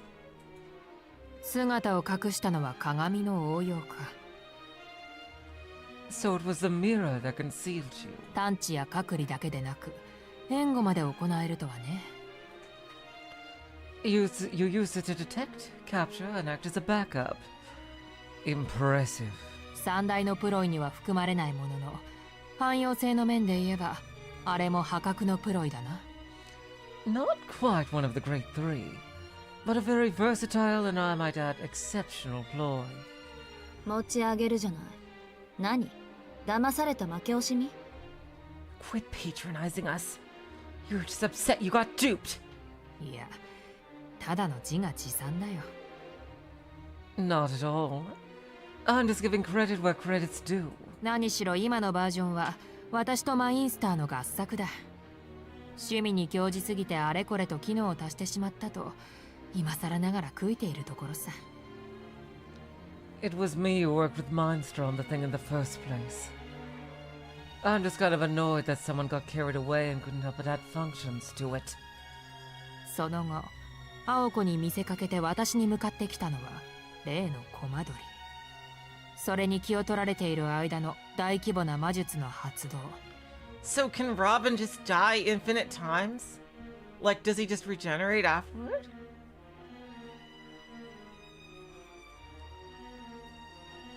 And then the little Robin, coming at me disguised as you.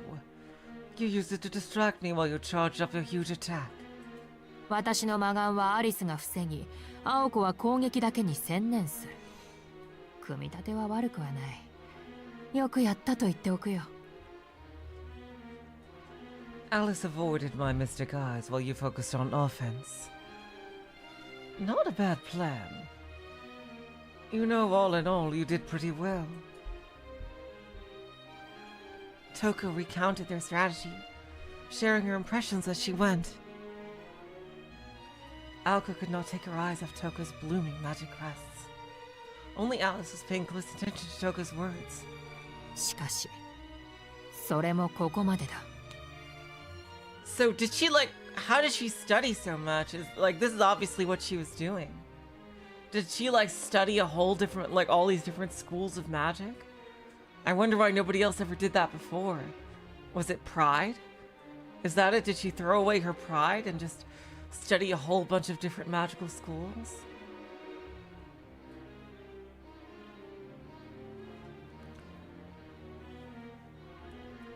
Well, I'm afraid this is the end of the line. 惜しいな、青子。わずか2年であれだけの魔術を使えるのなら、あと数年もすれば一流の射手になっていただろうに。It's such a shame, Aoko. I can't believe you're still using such magecraft after 2 years. You could have become a world-class marksman. Touko snapped her fingers again. The floating crest began to glow more brightly. アリス、あれは何？ Alice, what are those? Aoko whispered to Alice, standing next to her as she held her hand. She could not risk turning around.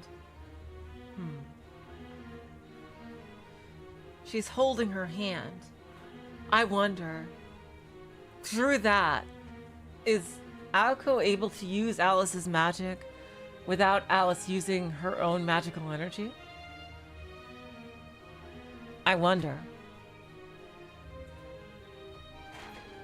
The second she took her eye off of Touko, the fight would be over. 見ての通り、魔術刻印よ。信じられないけど。As you can see, they're magic crests, as hard as it is to believe. Alice's voice was filled with shock and discomfort. Aoko shared Alice's sentiment. Magic crests were passed down through a family line and took unique forms. At heart, they were merely personalized inscriptions, and technically no different from grimoires. However, the reality was far different. Magecraft had no set form. Without a set shape, the ability to recreate mystics was itself flawed. To craft it into a form required an immense investment of time and devotion. Yeah, that's what I was thinking. It's like to learn all that magic. Magic crests for the crystallization of the family's desires and ambitions, and proof of the successor's lineage. Did she somehow convince everybody to converge onto her?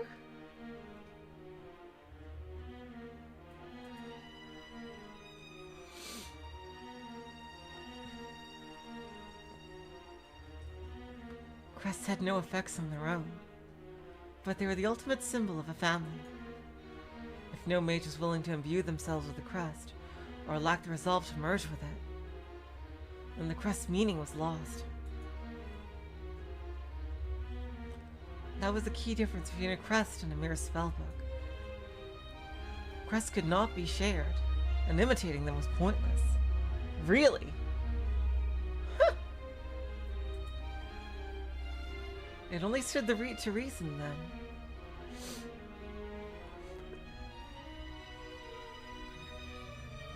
That even if the crest manifesting behind Touko belonged to someone else, only the original owner could benefit from them. Huh.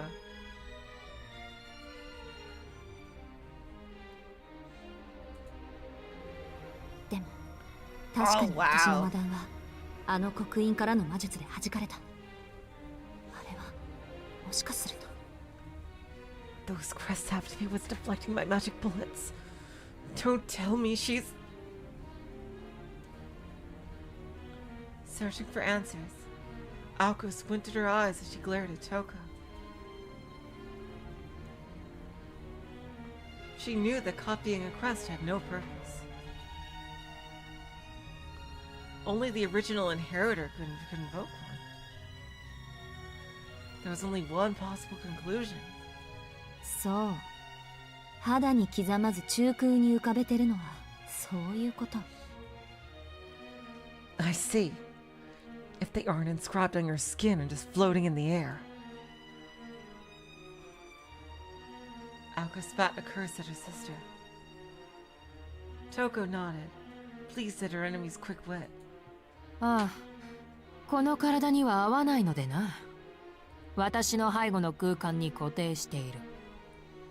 The crest didn't suit my body, so I fixed them to the space behind me.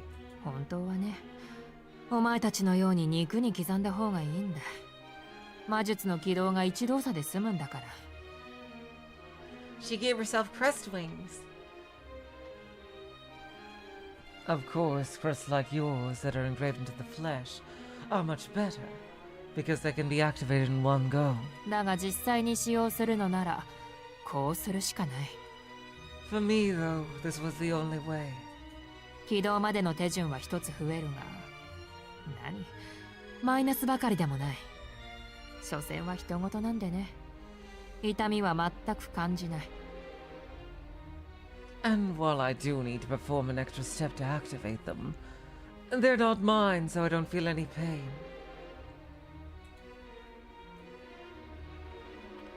And it seemed neither physically nor mentally. Aoko knew her sister was inhuman, but she never thought she would go this far.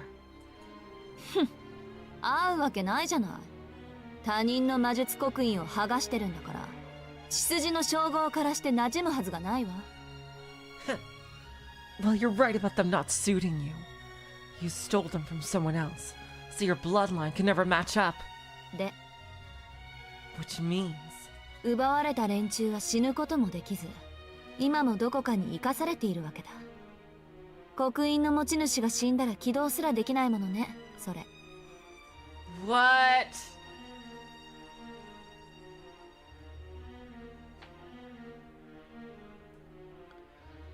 Damn.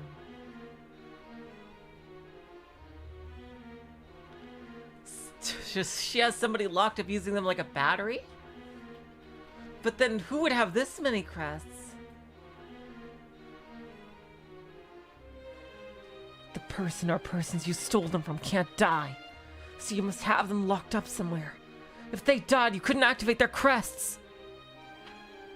トウコさん、あなた。Touko, you.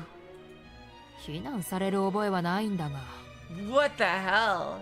Wait, so she stole them, but from like these immortal. So these mages who can't die. She must have put them in some kind of stasis of some kind then.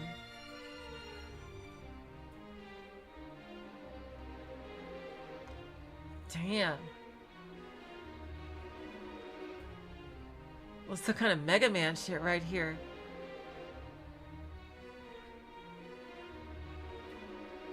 I don't remember anyone complaining. 私はかかる火の粉を払っただけだよ。Jeez. 向こうから戦いを挑んできたんだから、戦利品ぐらいは用意してもらわないと。I think I know why these mages have such trouble finding true magic. Seriously. Because nobody wants to work together. Like, everybody just wants to kill each other at first sight. It's no wonder they can't get any goals accomplished, because nobody can set aside their pride to work together. Like, seriously, and just kill each other over the slightest thing. Like, Jesus Christ. Man.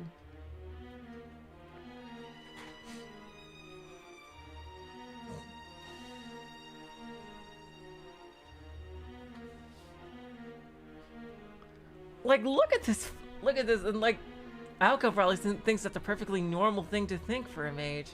Like, my god, how did they become so fucked up? Jeez Louise. They were asking for it. They should have been better prepared if they want to face me. まあ中にはつまらない単語を口にしたバカ者もいるが、それはそれだ。There were some rather rude fools who used questionable language. むしろ優しいと思うけどね。私を殺しに来た連中をわざわざ生かしてあげてるんだから。I see.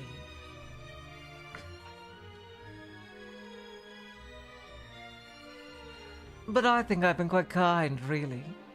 They came to kill me, and I let them live. その魔術師たちがちゃんと人間の形をしてることを祈るわ。肉親として。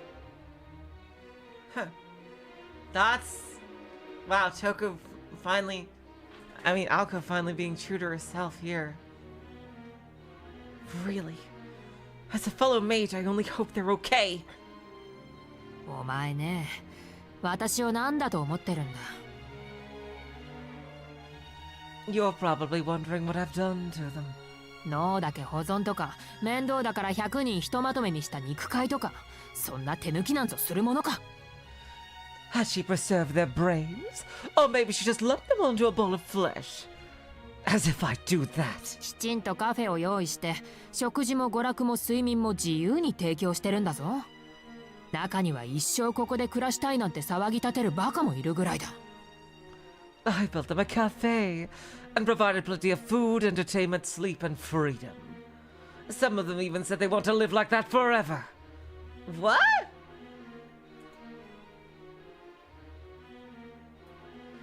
Touko's words were hardly believable, but it was clear her crusts weren't coffees. Is she joking? I think she is. Alice's scowl deepened. What Touko had described had no discernible benefit in her mind. Why had she gone to the trouble of stealing other mages' crests? It would have been more efficient to break down the crests into components and make replicas. For a skilled puppet master like Touko, she could have made a much more powerful puppet with those crests. It would have made a pawn loyal to every command at that. Much more useful than any enslaved mage. なんでそんなことを。 Why, Touko? そういう人なのよ、姉貴は。これで行くと決めたらそれしか目に入らない人なの。家庭より結果の人なの。That's Touko for you. Once she decides to do something, that's it. Everything's a means to an end. ある日の話よ。テレビでピザの CM をやっててさ、私たちは唐突にあのデブ食を食べたくなった。Listen to this. One time we were watching TV and a pizza commercial came on. We both really want to eat something greasy. でも悲しいかな。一般家庭であるうちにあったのはサラミだけ。Unfortunately, our super boring family only had the pepperoni. うちの実家、山奥にあるの知ってるでしょ？ You know my house is on top of a big hill, right? 町まで行くのに1時間はかかる。中学1年だった私は我慢できなくて町まで行ったけど、ピザ屋なんか一軒もなくてとぼとぼ帰ったの。Getting to the city took an hour, but I just had to have that pizza, so I walked it. Could I find a pizza place? Nope, so I walked home empty-handed. It was the tragedy of living in the countryside. Oh my god, poor Aoko. Misaki, which had only recently gotten a conveyor belt sushi restaurant, would not see pizzeria for another 2 years. なのに。 Then when I got home, hungry and tired... 骨折り損で家に帰ったら、姉貴のやつ、おかえりとか手を振ってピザ食べてやがったのよ。My damn sister waved at me all, "Welcome back!" with a big slice of pizza hanging out of her stupid face! おせんべいを下地にしてみたわとか言って。She was like, "I tried using rice crackers as a base!" 外見たら、鳥3羽と牛1頭丸々消えてて。ああ、この女には10日交換とか手間とかお金の問題とか、そういうの一切頭にないんだって思い知らされたわ。When I looked outside, 3 chickens and 1 cow were gone. That's when I realized she had no concept of the value of money, hard work, or fairness. Alice all agreed that was pretty crazy. そんな無茶なやつだからガンド打ちで目に見える傷跡を出そうなんて平気で考えるのよね。Did she like trade those farm animals to someone for a pizza? Oh my god. Stupid crap like that means I'm perfectly fine with putting a hole through her chest with a gander shot! あんなのゲマトリア一節分の栄唱で同じ効果を出せるのにあくまで呪術にこだわるから空も飛べない人形になるのよバカ兄貴。 She transmuted a pizza? Oh my god. For the fucking far? Oh my god! I mean, she could have just changed a single verse in the gematria to get the same effect, but no! She was so upset with the curse that she made a puppet that couldn't even fly!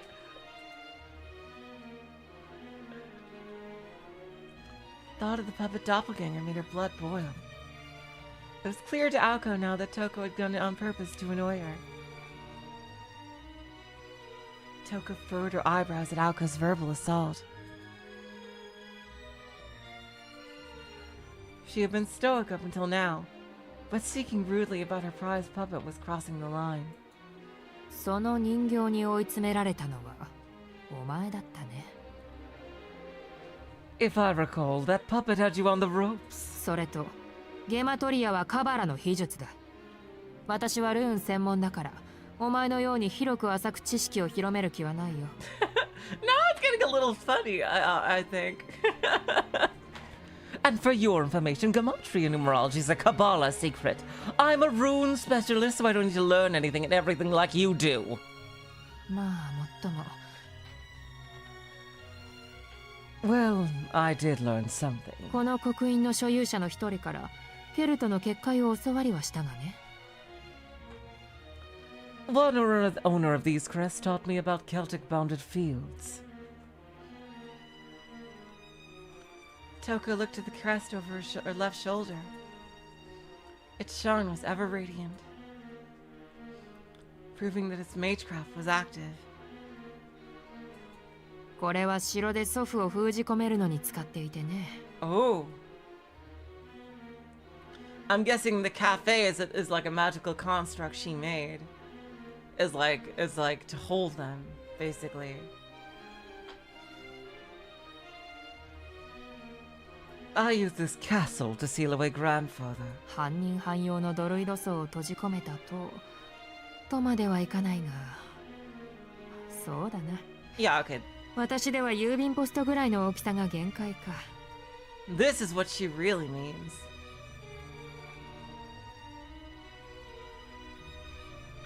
Oh my god, that's right, Doris. She put them all in the Matrix to use them as batteries. Wow, that's absolutely right. I trapped that half yokai druid monk in a tower. Well, I say tower, but it's close to a mailbox in size. ほら、昔お前が壊した赤いポスト。ちょうどあれぐらいの可愛い鳥小屋だよ。Like that red mailbox you broke, remember? About that big, but it's a cute little bird cage. 人間一人分をしまうには窮屈だろうが、祖父は肉体というより霊体に近い。見ようによっては、そっちの方がふさわしいかもしれないね。A bit cramped for one person, but grandfather's more spirit than body, so I guess it's more appropriate for him anyway. Touko stifled a sinister laugh, her explanation chilling. Jeez. Her cold veneer seemed to slip slightly when it came to her grandfather. Her smile betraying the long-festering hatred that she still clung to. そういったわけでね。先の青子の魔術を防いだので、この刻印もしばらくは使用不能なんだ。I see. Each individual one has to recharge. Anyway, because I blocked your attack, I can't use this crest for a while. 今のが本当の魔法だったなら、わずか3行の刻印では打ち消せなかっただろうに。Though if you'd use... お前は僅差で負けたんだ。Goddamn pauses. 恥じることはないよ。Though, if you'd use true magic, A 3-line crest wouldn't have counted it.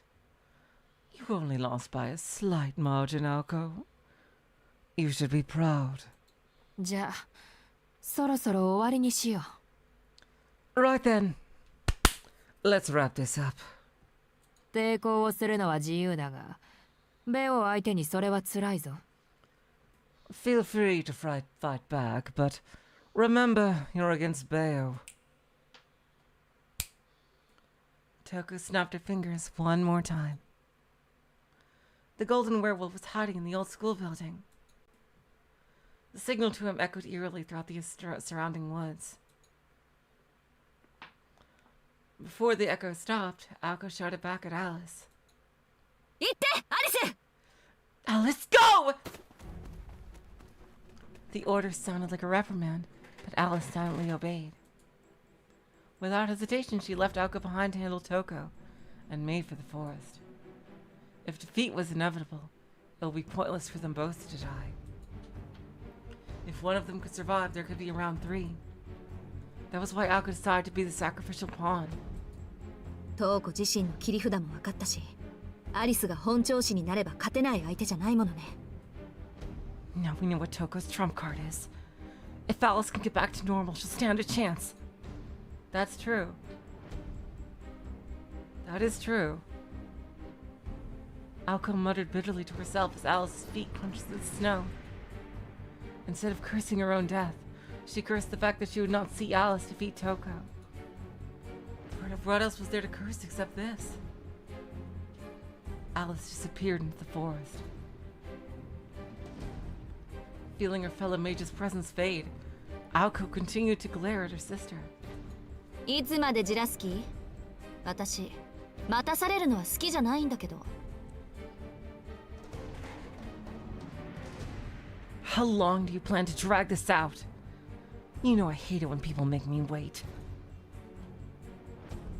Speaking of waiting, the werewolf Touko had called was nowhere to be seen. It should not have taken him more than a few seconds to come flying out of the old school building. そうせくな。今赤ずきんを追っているところだ。Oh shit! Oh god, is Soujyuro gonna save her? What's the big hurry? He's after Little Red Riding Hood for the time being.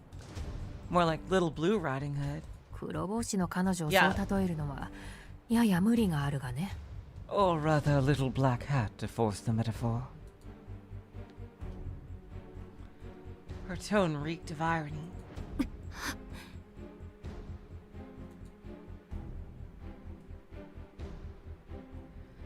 The words traveled aimlessly across the schoolyard, like a rambling announcement.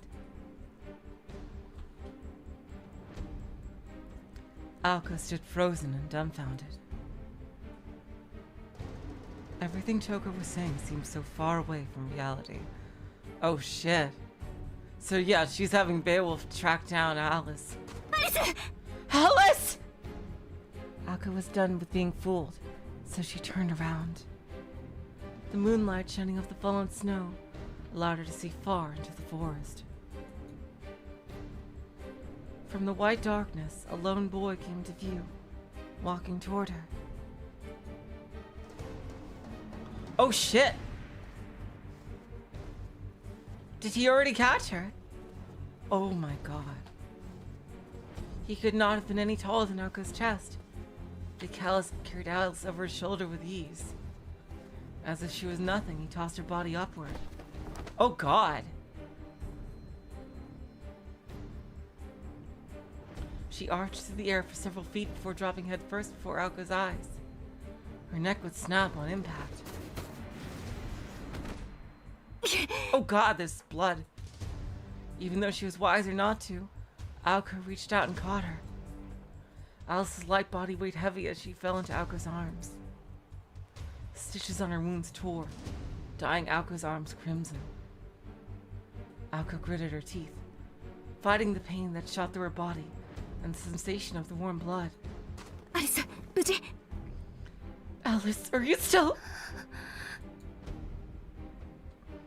Alice did not respond, but Aoko could see she was at least conscious. The werewolf must have ambushed her right after she ran into the woods. Alice bled heavily from where the wolf tore her abdomen open last night, just like he had done to Aoko. 初めから森に潜ませていたとはね。You were hiding in the woods this entire time! Cursing her own carelessness, she gently lay Alice's body down. She set her sights on the blonde-haired boy, her new target. つまりあれよね。So that's how it is, huh? 甘く見ていたふりで初めから余裕なかったの。A wolf in a little boy's clothing. Even in the face of Aoko's rage, he did not stop smirking. He stared back at the girls, eyes gleaming, twinkling with excitement at the brutality to come. The blonde hair and green eyes she saw last night, and his effeminate features now seemed ethereal, like he had changed into a being from another planet. ベオ、今日は食っていいぞ。You'll feast tonight, Beo. Touko's voice echoed from afar. The boy's grin broadened. Nobody could have expected what came next. Aoko rushed headfirst at the boy. Faster than the robin decoy she sped, blood dripping from both arms. Touko watched wide-eyed at the spectacle. Alice could only look on with vacant eyes as she lay helplessly on the ground. The werewolf boy was caught off by guard by becoming predator.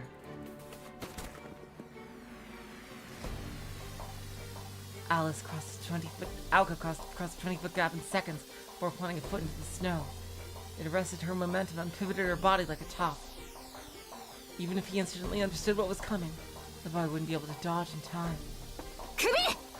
The neck! Using the momentum from a sprint, she pushed her leg into the ground and sprang up. With deadly timing, her roundhouse kick swung in a wide arc to the boy's neck, sending an explosion of force to his brainstem. Damn! It was an expert display of martial arts, strengthened by magical energy. She'd gotten the hang of close combat while fighting Touko's puppets. The violent kick was powerful enough to shatter a tree trunk. The boy did not move. Aoko's right shin connected firmly and stopped. A shockwave rippled through his neck. It was the same feedback Aoko felt when she destroyed the puppet. Even if he wasn't defeated, she had to have severely damaged his spine. As she looked at him to confirm her kill, the boy simply stared back at her, not even bothering to twitch an eyebrow. お姉さんの右足は確か噛み切った方だ。 Huh? That must be the leg I bit. それで首を狙ったのはすごいよね。女の人は本能的に自分の体をかばうものだってトウコさんは言ってたのに。 I can't believe you went for my neck like that. I mean, wow. Miss Touko said that girls instinctively try to spare their own bodies. けど残念。せっかくの勇気も無駄でした。僕の体毛の質はこの姿でも変わらない。 Damn. 産毛だけでもお姉さんの蹴りを受け止めることはできる。 She should have gone for the heart, I guess. It was a valiant move, but you wasted it. My hair is as strong as when I'm a wolf. Even my peach fuzz can stop your kick. The only one hurt between the two was Aoko. The leg she had lodged in his neck was totally numb, like it had been chopped clean off with a hatchet. それに少しだけ迷いがあったな。くっつけたばっかりの足だからかばったでしょ。 You held back a bit too, right? You wanted to protect your leg, I guess. 人間が僕の相手をするならそんなこと気にしちゃいけないのに。 Humans need to forget that kind of thing when fighting me. ああ、でも Still. The boy smiled, basking in Aoko's shock and awe. She could not free her leg. No doubt as soon as she regained her footing, he would tear her stomach open. どっちにしろミンチだから気にしても仕方がないよね。 Damn, he's a little demon. Well, you're a mincemeat anyway. So I guess it doesn't matter. ほら Oh shit! もったいない。せっかく治ったばかりなのに。 See? What a waste. And it just healed up, too.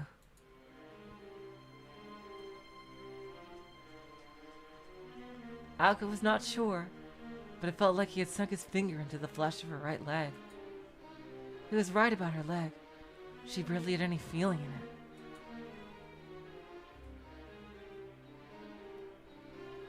It had been completely paralyzed after the last attack, and was now back in the same horrid state. Except this time, instead of being torn to pieces, it had been crushed to the bone. Ouch! Her leg might have been numb, but just the look of it was enough to horrify her. The way it was crumpled. All that blood. Any normal person would have died from shock. As if thinking about someone else, Aoko considered how cruel magic crest could be. あれまだ目が死んでない。 Huh? Still some life in your eyes. あんまり苦しめたくないんだけど。頑丈なのも考えものだよ。お姉さん。 I don't really want to torture you. You should drop the tough act. The boy thrust his hand out at Aoko's chest. Her consciousness flickered from the sudden pain of a stake. No, a child's fist piercing her torso. The scenery flew by. She soared through the air like a rag doll tossed away by a bored child. Just like Alice a moment ago, she tumbled through the air and hit the ground hard.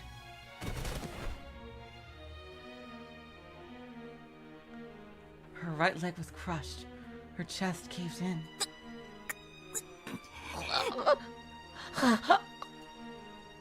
It was as if her heart had been scooped out of her chest. Each gasp of breath left her wanting more. Was this what it was like to see stars? The terrifying part was the pain. It never let up.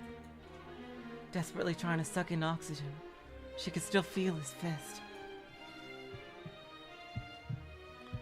Leisurely, the boy strolled across the snow toward Aoko's broken body,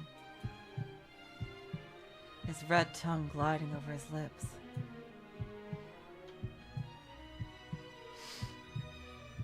He stared at his prey, who was desperately trying to breathe, his eyes filled with glee.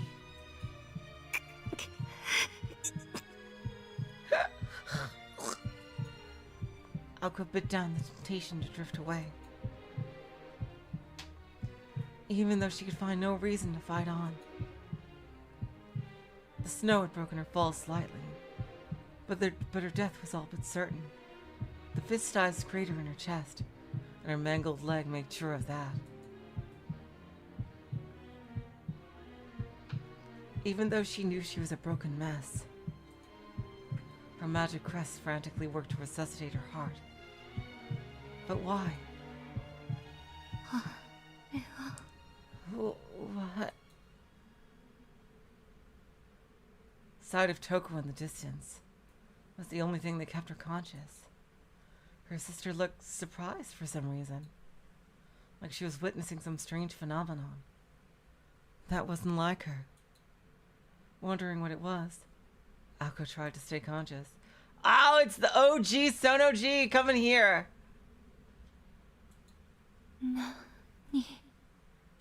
What's happening? Feebly trying to raise her head, she looked to where Touko was staring. Why did she look like that when she was so close to victory?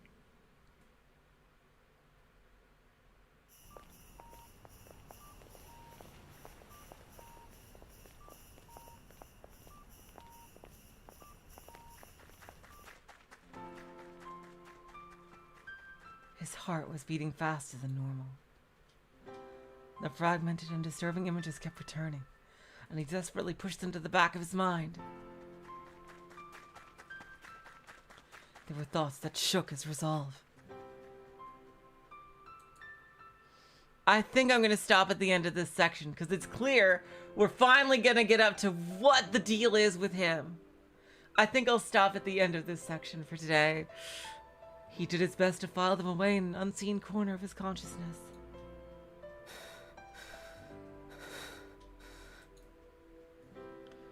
Right now, he could only focus on controlling his breathing and his exertion. Just stay calm, he repeated to himself. He had not stopped for a second since leaving the church.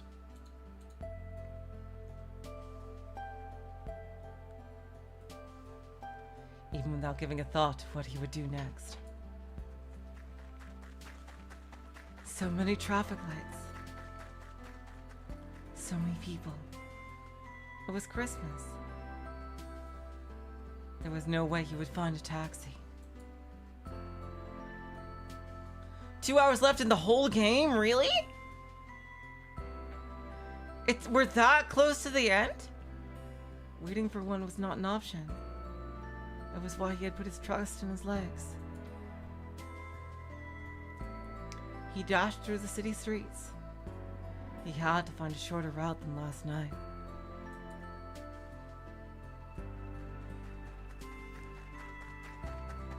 Oh, for this chapter. I was gonna say. His heart was ready to jump out of his chest. Yeah, okay, well, so we'll finish this chapter next time, but I just want to finish this section. Wow, he's right there! Pounding like a hammer against a fire valve. He had no intention of giving up yet, but he could not seem to calm himself down. In his precarious condition, even surrender seemed too great of an effort to spare. Visions of horrible outcomes flashed through his mind. No, calm. He needed to stay calm. That was his only weapon. He was painfully aware he was powerless. The best thing he could do was to keep his head on straight. While he wrangled with his mind, his pulse seemed to quicken with every step. The forest was faintly lit by the moon. That was more than enough on such a bare mountain.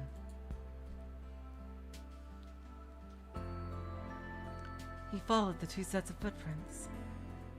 Ahead lay a situation he had nothing to do with, just like at the amusement park.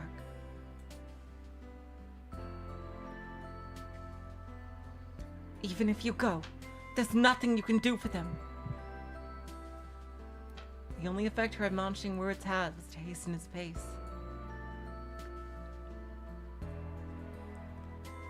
He pushed the ground with his legs even harder, trying to leave his doubt in the kicked up snow behind him.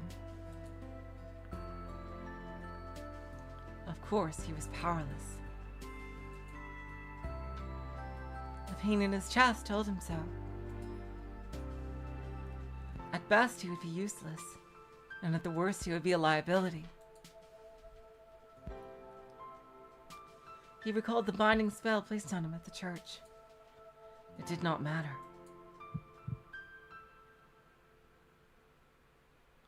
His body told him he would regret being torn to pieces, less than if he did nothing.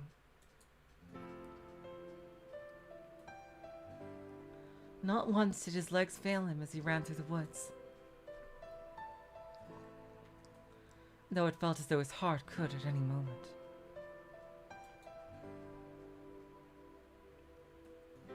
His weakness screamed at him from within. Just like back at the amusement park. It was beyond reason or circumstances now. Ultimately, I just want to help her. that was all he really desired. His heart pounded with vigor as he ran through the dark, wintry forest.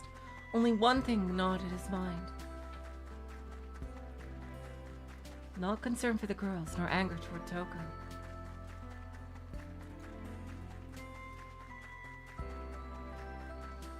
The red roses bursting forth from her limbs. Screams of agony like childbirth. The harsh reality of something beautiful dying. The nightmare was tenacious. Never again. Never ever again did he want to see something like that again, if he could help it.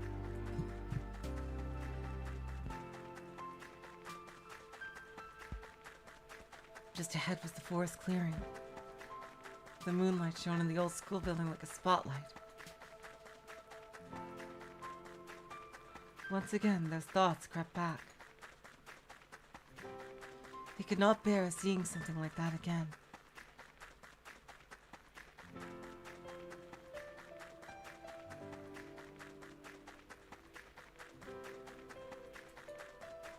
That was why he ran.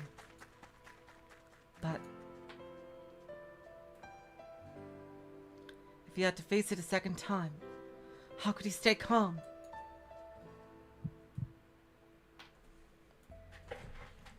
With that thought in mind, he arrived at the clearing. Somehow, his frantic breathing, his rising and lowering shoulders stopped.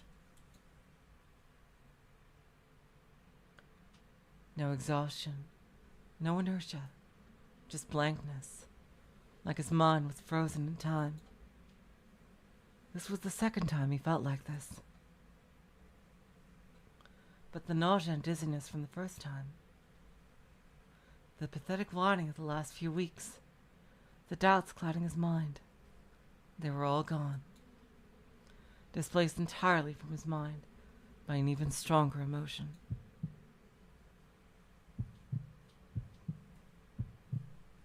His heart pounded with the force of a sledgehammer. It was a primal sound, loud enough to bring him to his senses.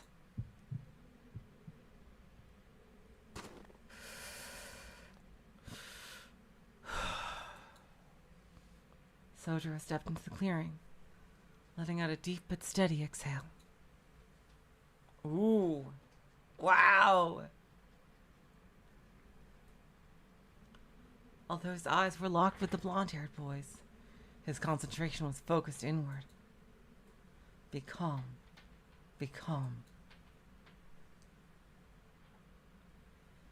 Every fiber of his being worked to control his breathing. The clearing told the story of Aoko and Alice's crushing defeat. Aoko was lying face up in the snow. Her right leg bright red and crushed at the thigh.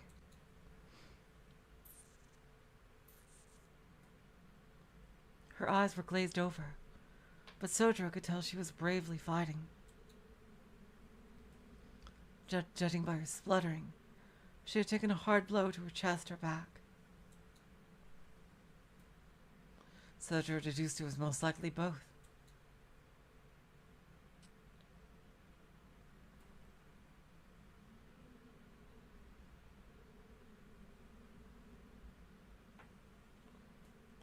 Alice's injury seemed less serious than Aoko's, but she lay motionless on the ground nevertheless. She was lying across from Aoko, face down in the snow, arms out in front, as though pushing herself up was too painful. Before the old school building stood the figure of the mage he had seen before. Paying her no mind, Soujyuro began to walk forward.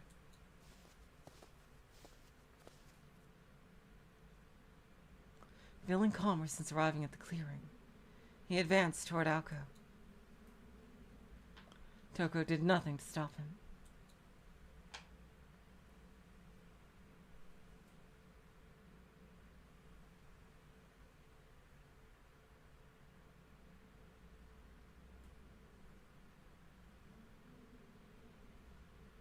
No one noticed, but the faintest look of worry flickered in her eyes.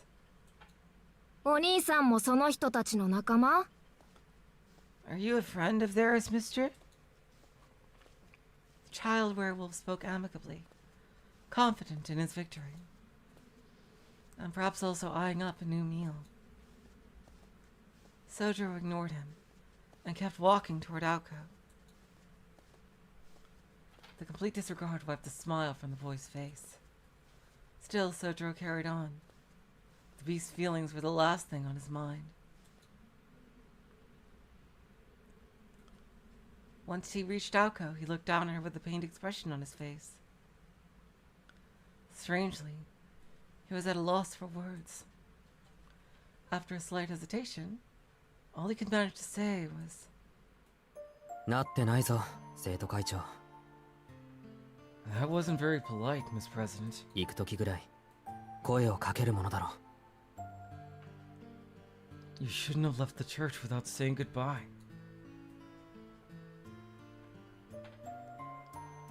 his awkward remark was half scolding and half affectionate. このバカ。 You numbskull!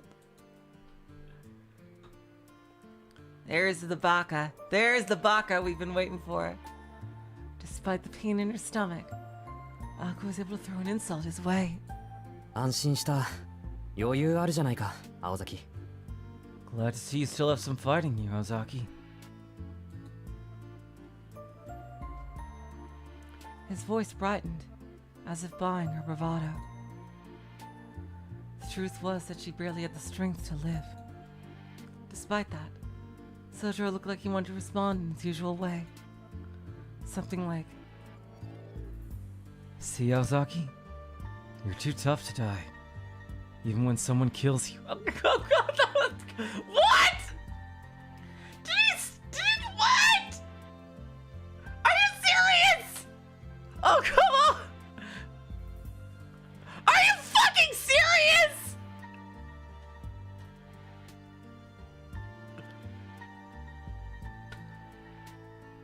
Oh my God. I thought, oh my, I didn't realize Nasu was doing it on purpose. Oh my God. Oh God. Oh my God. Wow. Oh my God.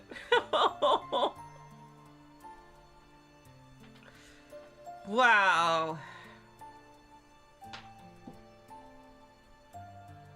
Hello, Samuel. Welcome to the stream. Oh my God. あんた、 You know. As soon as she tried to speak, she ran out of breath. Soujyuro heard her loud and clear this time. Oh my God, I still can't believe it. He might have looked absent-minded, but he knew exactly how dangerous the situation was.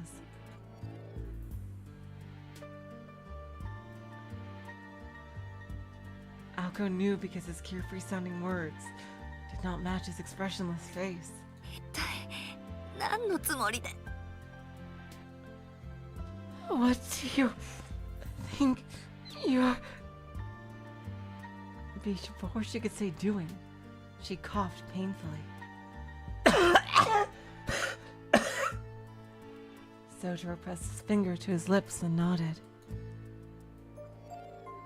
Aoko could not quite believe it, but it looked as though Soujyuro had gestured to her not to speak. だってほら、状況はあの時と一緒だ。 Isn't it obvious? It's the same as last time. 君がやられたら、次はこっちの番なんだろう。だから協力をしに来たんじゃないか。 If you go down, I step in, right? So I'm here. He's the real trump card, I bet. まあ、何もできないのも、あの時と変わってはいないんだけど。 It looks like we're gonna have to save what Sojuro's ultimate true secret demon power is next time. But, let me just continue a bit more. Okay, I still can't do anything, but still. Aoko did not know what to say. She could only look up at him, amazed and awed. The werewolf stared at them, visibly frustrated. After all, he believed himself to be the noblest of all creatures. Ignoring him was treason, punishable by death. Had Touko not been there, he would have sunk his teeth into Soujirou's neck by now. He was sure he had been intimidating enough. However, his prey did not show any signs of fear. It was hard to imagine, but maybe, just maybe, this guy did not view him as a threat.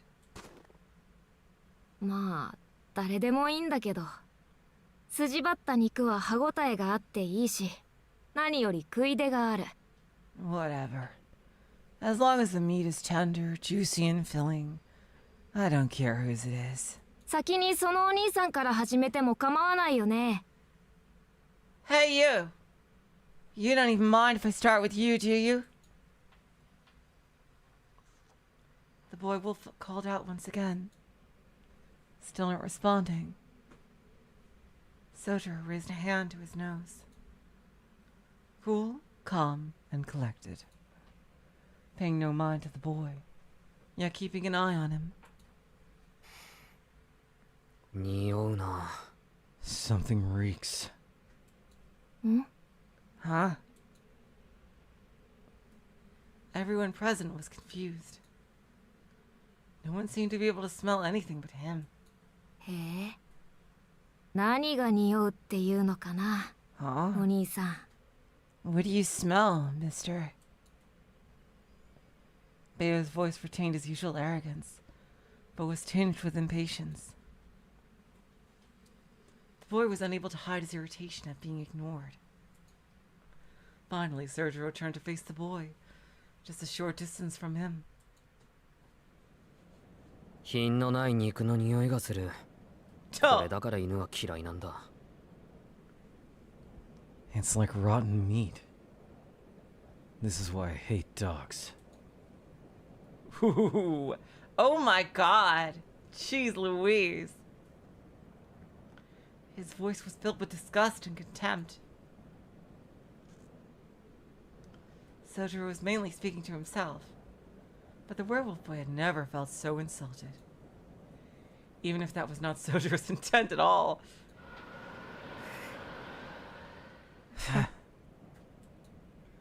In a moment, the wind picked up, perhaps signaling a change in the werewolf's mood.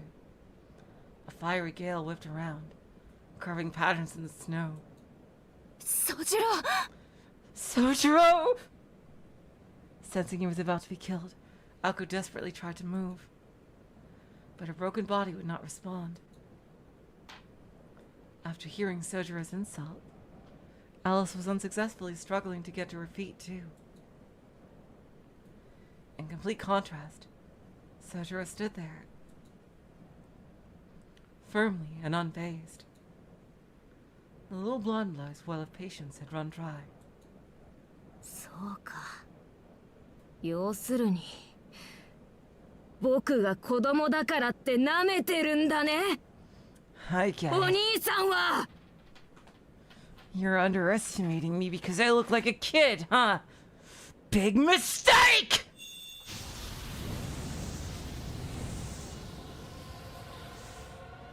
Oh shit! His time playing human was over. Oh, he had another form all along. Enraged, the boy transformed. He grew larger and larger, golden fur sprouting from his pale flesh.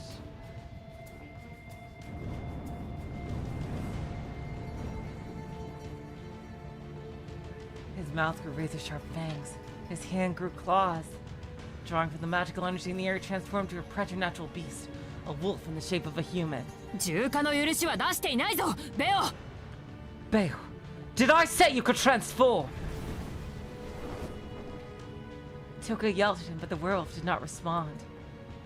He only huffed deep breaths of hot air. そんなバカな話が。 Did you really just... That was all Soujyuro could say in response to the boy's metamorphosis. Such a transformation was the stuff of nightmares. What was worse, the beast now towered above him. It was enough to make anybody question reality itself. 驚いた。 Amazing. Oh, now he's in a true werewolf mode. As opposed to just a wolf or a human. Seeing his prey's reaction satisfied the werewolf, and his maw twisted into a satisfied grin. He was a strange one, this guy, but meat was meat. However, the beast's arrogance was short-lived. The prey breathed a sigh of exasperation before speaking. それじゃあ本当に犬そのものじゃないか。 You really are a dog. Oh god. You could hear a pin drop even in the snow. Oh my god. Aoko, Alice, and Touko were all dumbfounded. Were they really seeing a human not just stare a werewolf down, but insult it to its face? They simply could not believe it.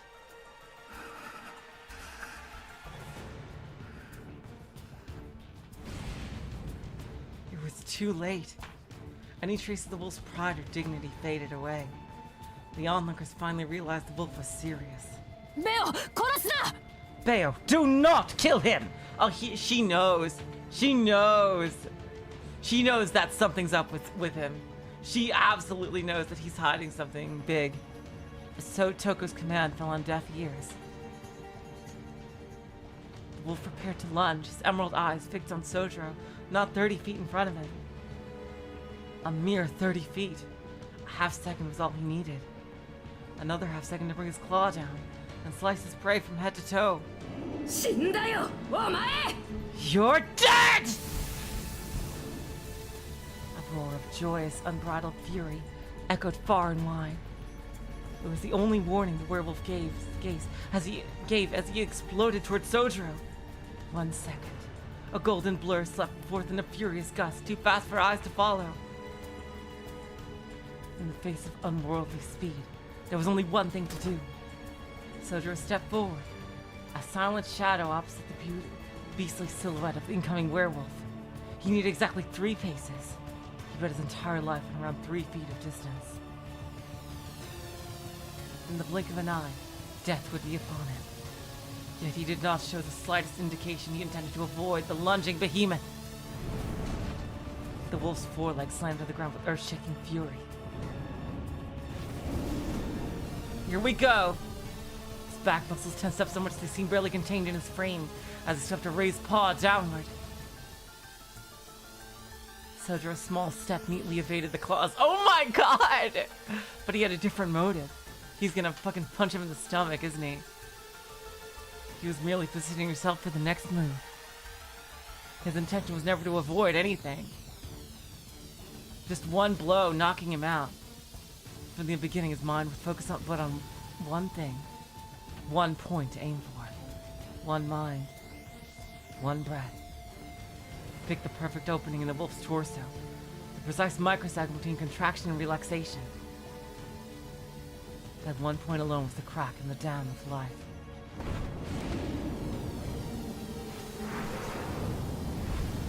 Oh my god! Yup! He punched the werewolf in its chest with his feeble human strength. Wait, what? There was a dull thud and burst of blood. Twisted flesh and gore were all Soujyuro's own. The werewolf's raised claw convulsed. But an insignificant impact. The beast's body was the first to collapse. Then his spirit. Oh, there we go. There was a moment of utter incomprehension. The wolf opened his jaws to try and pull air into his lungs. Gasping, he began to topple forward. The splendid figure slipped around to his flank. Oh my god! The next blow pierced him like a spear. Ignoring his mangled left arm, Silhouette rolled around and dove his right elbow into the collapsing werewolf's back. Oh my god! There was another muffled impact. The second strike penetrated the exact same spot the first strike had, crushing the beast's heart! This time, the blood that flew into the air belonged to the gasping wolf. What the wow, my god! The werewolf fell to the ground, choking on his own blood. He did not get up. He showed no— did he just kill him and— oh my— he showed no sign of life.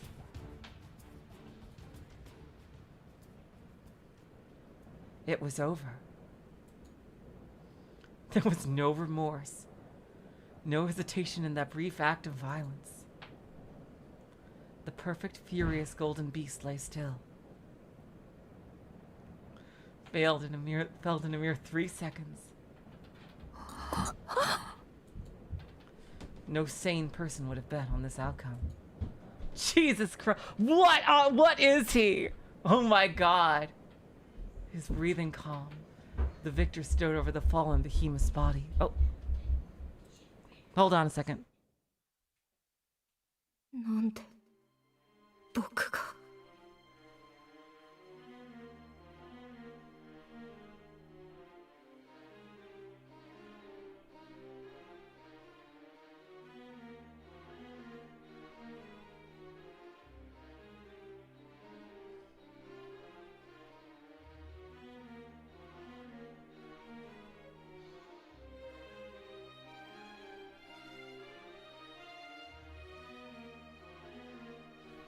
Alright, back.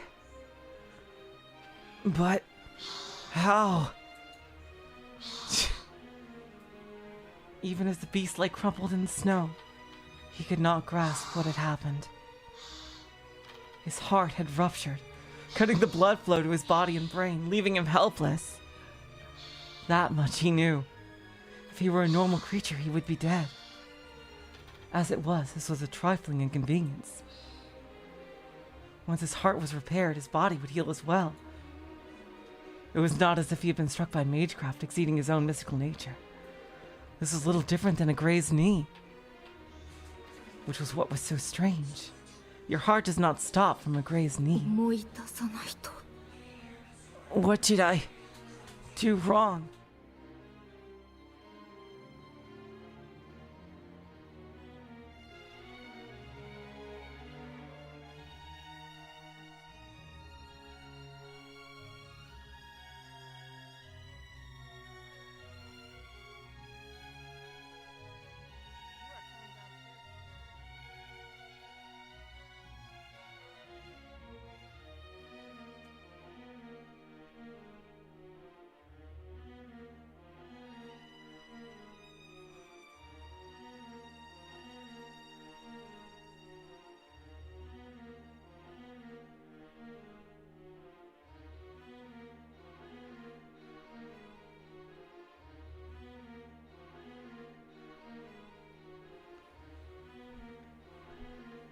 What did I do wrong? The werewolf frantically searched his memory. He managed to remember right up until the moment he raised his claws. But what had come after that? Given the right transformation, he knew he could withstand even a cannon blast. How had a puny human dropped him? Wait, before that he had to figure out exactly what his opponent did to him. The moment he got in close, yes, he had felt a small impact. The attack was so accurate it probably only affected his heart. Ridiculous. Even if that was possible, there's no way that alone could stop a werewolf's heart. In the end, no matter how much he thought about it, nothing added up. The answer was out of reach for a werewolf with no knowledge of being backed into a corner, let alone the limits of human skill. Only one thing was certain. He had lost. He tried to piece together the sequence of events. The explosion in his chest, the flash of light. After that, as he was falling over, he took another blow to his back. That was the one that disrupted his heart. ふざけてるそんなことで僕が This can't be. There's no way I could lose. Indeed. It was physically impossible. The boy gnashed his teeth and clenched his body in indignation at this unfair conclusion. そうだこんなのは嘘だ同族でだって僕を任せる奴はいなかった Oh, I know. None of this is real. No other werewolf ever managed to lay a claw on me. こんな痛みもこんな事態も全部嘘だ This pain, this whole situation isn't really happening. 不合理に狂っている It makes no sense. だってこの僕が他の生き物に負けるはずが。 Who on this planet could beat me? Enough thinking. He was ready. From the ground, he glared at his enemy to his side. 負けるはずが。 I don't lose. The very next moment, an unknown type of pain coursed down his spine. It had eyes, cold eyes, staring, piercing, colorless. The moon looked more alive. Ooh, what is he? Its arms were broken. Its inhumanly powerful attack had mangled them beyond recognition. If it was in pain, it would have cried out. But it was silent. Wait, is he actually a homunculus of some kind? Oh. Was it ever alive? Those dead eyes. He'd seen eyes like those before. Those eyes without hatred, without joy, without any feeling behind them at all. It was a mindless insect. The werewolf's hair stood on end. What was this creeping chill, crawling up his spine? Having never experienced fear, the werewolf did not know what had become of him.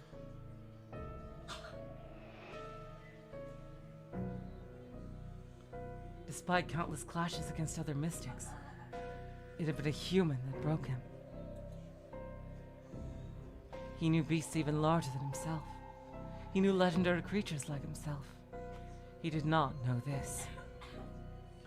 He never met, much less imagined, a human-sized bug.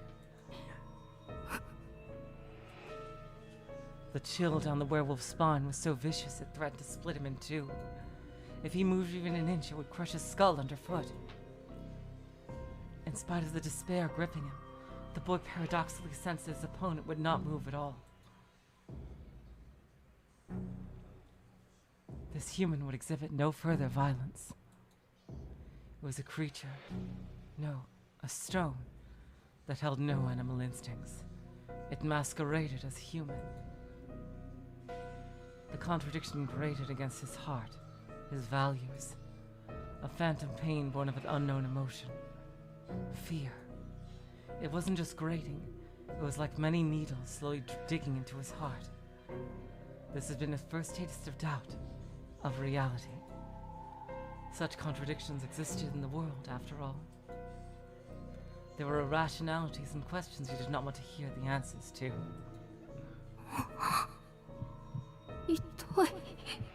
It hurts. Suppressed pain suddenly flowed through his body, like a raging river. This was also a first. Until now, he had always been able to control pain. He had never known what it was like to tremble. An elemental might have even felt sorry for him, if it were here to watch. How sad. Born complete, yet lost in the lunacy of the human world.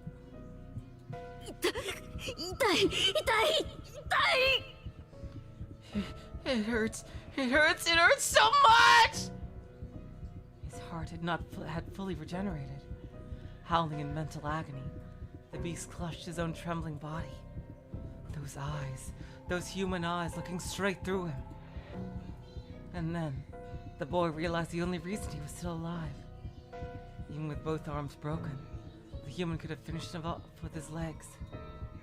But it mattered not. Because his opponent was giving him a taste of his own medicine. It was not revenge for trying to kill him.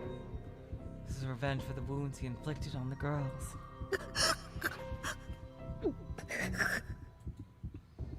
The absurdity of it all made his throat tighten. His breathing was frantic. This human had no sense of self. It had no concern for its own safety when it stood between him and the girls. That must be why it had no hate or fear, or perhaps even intent to kill him. Indeed, the fact that he was alive had nothing to do with the human's will.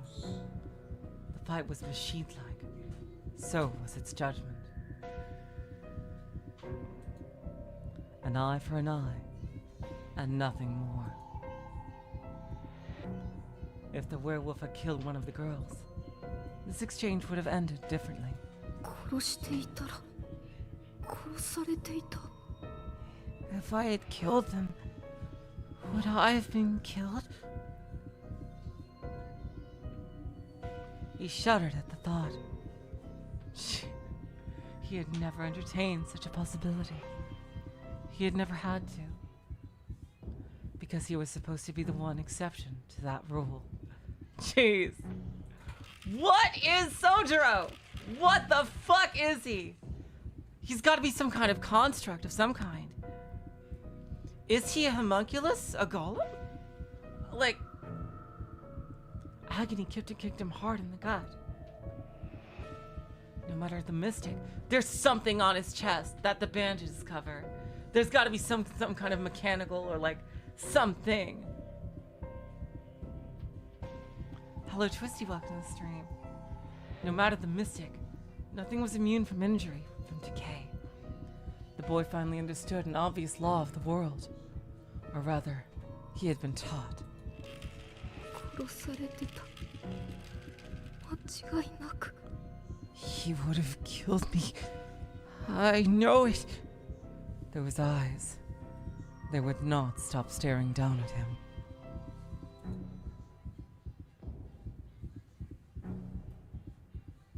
Retribution was a universal law. He was now painfully aware of that fact. And yet, the one who brought form to this idea was this human. The pain of defeat, the pain in his heart, the pain of comprehending the incomprehensible. Pain.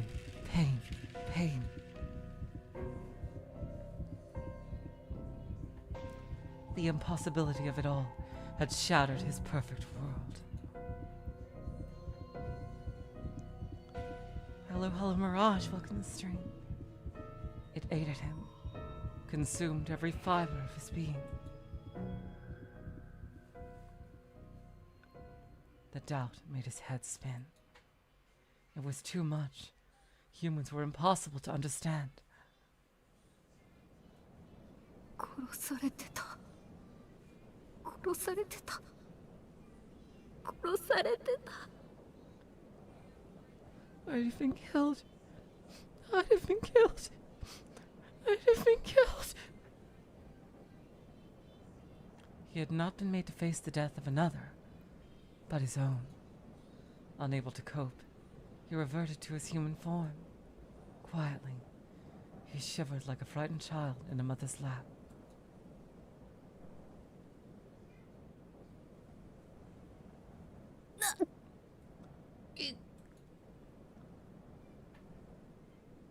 Still lying in the snow, Aoko choked on her words, unable to entirely comprehend what had unfolded. 宗十郎、あんた。Soujyuro, you... She could not hide the trembling in her voice. 何？ What? Speaking in his usual way, Soujyuro nonchalantly turned toward 何 her. って。今自分が何をしたか分かってんの？ Alright. I think we're gonna stop here. At this semi-cliffhanger. Oh boy! Next time, we finally learn the truth about Soujyuro. What an incredible sequence! Oh boy! Yeah, 3 hours. Oh my god. Oh, you think 10... God. Oh, Gyro, welcome to stream. Okay, you know, I'm sorry. Yeah, we're gonna have to end it here for today. Everyone's saying no? You know what? That could work too. 10 minutes? Alright, I'll try. Alright, okay, I'll try it.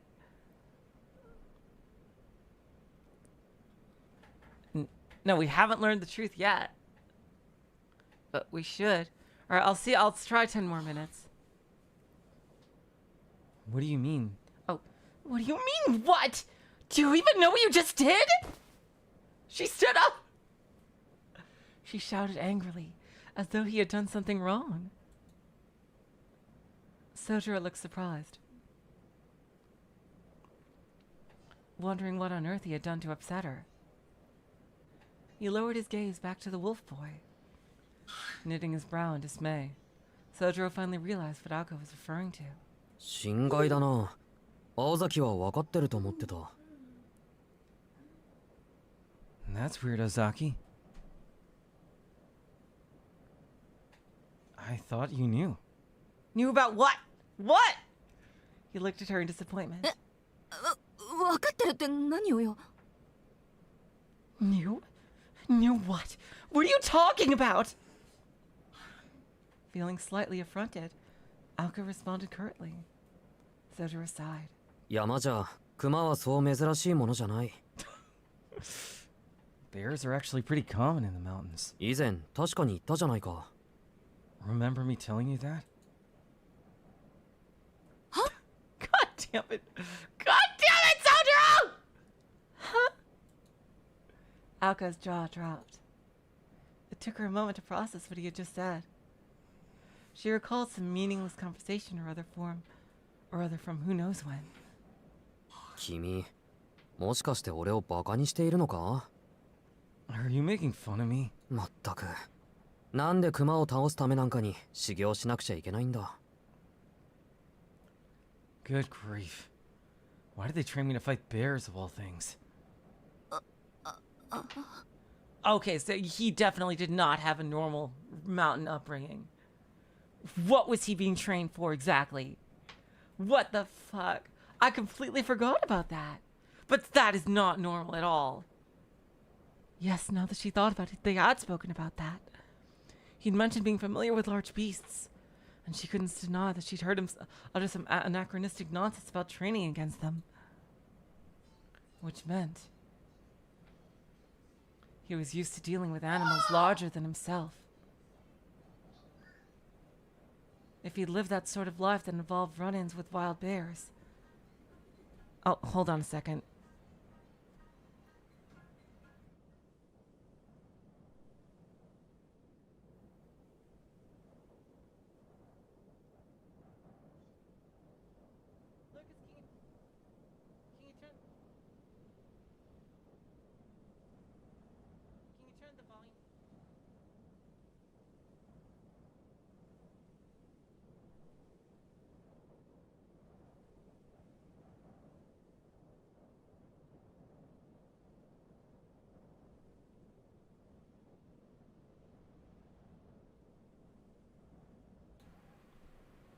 All right, back.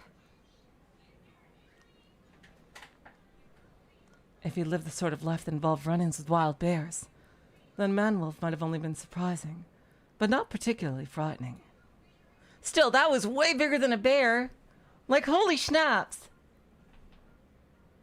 Aoko hung her head.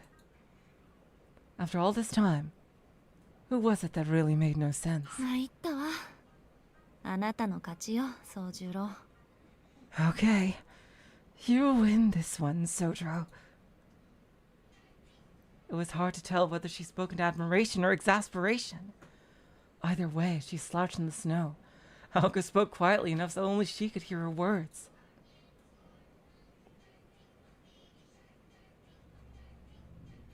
Touko, on the other hand, understood exactly what had transpired. Beowulf lay fallen, now just a sobbing boy. It was this part? This part? Okay. Okay, now I'll save for now. Okay. Yep. Okay. All right, until next time, you guys. Holy shit. Next time we finally find out the truth about Soujyuro. What exactly was he training for? Seriously, what? What is he? He is no way just some ordinary human. Until next time, I will say, so long, farewell, auf Wiedersehen, good night. You're all the sweetest of hearts. See ya.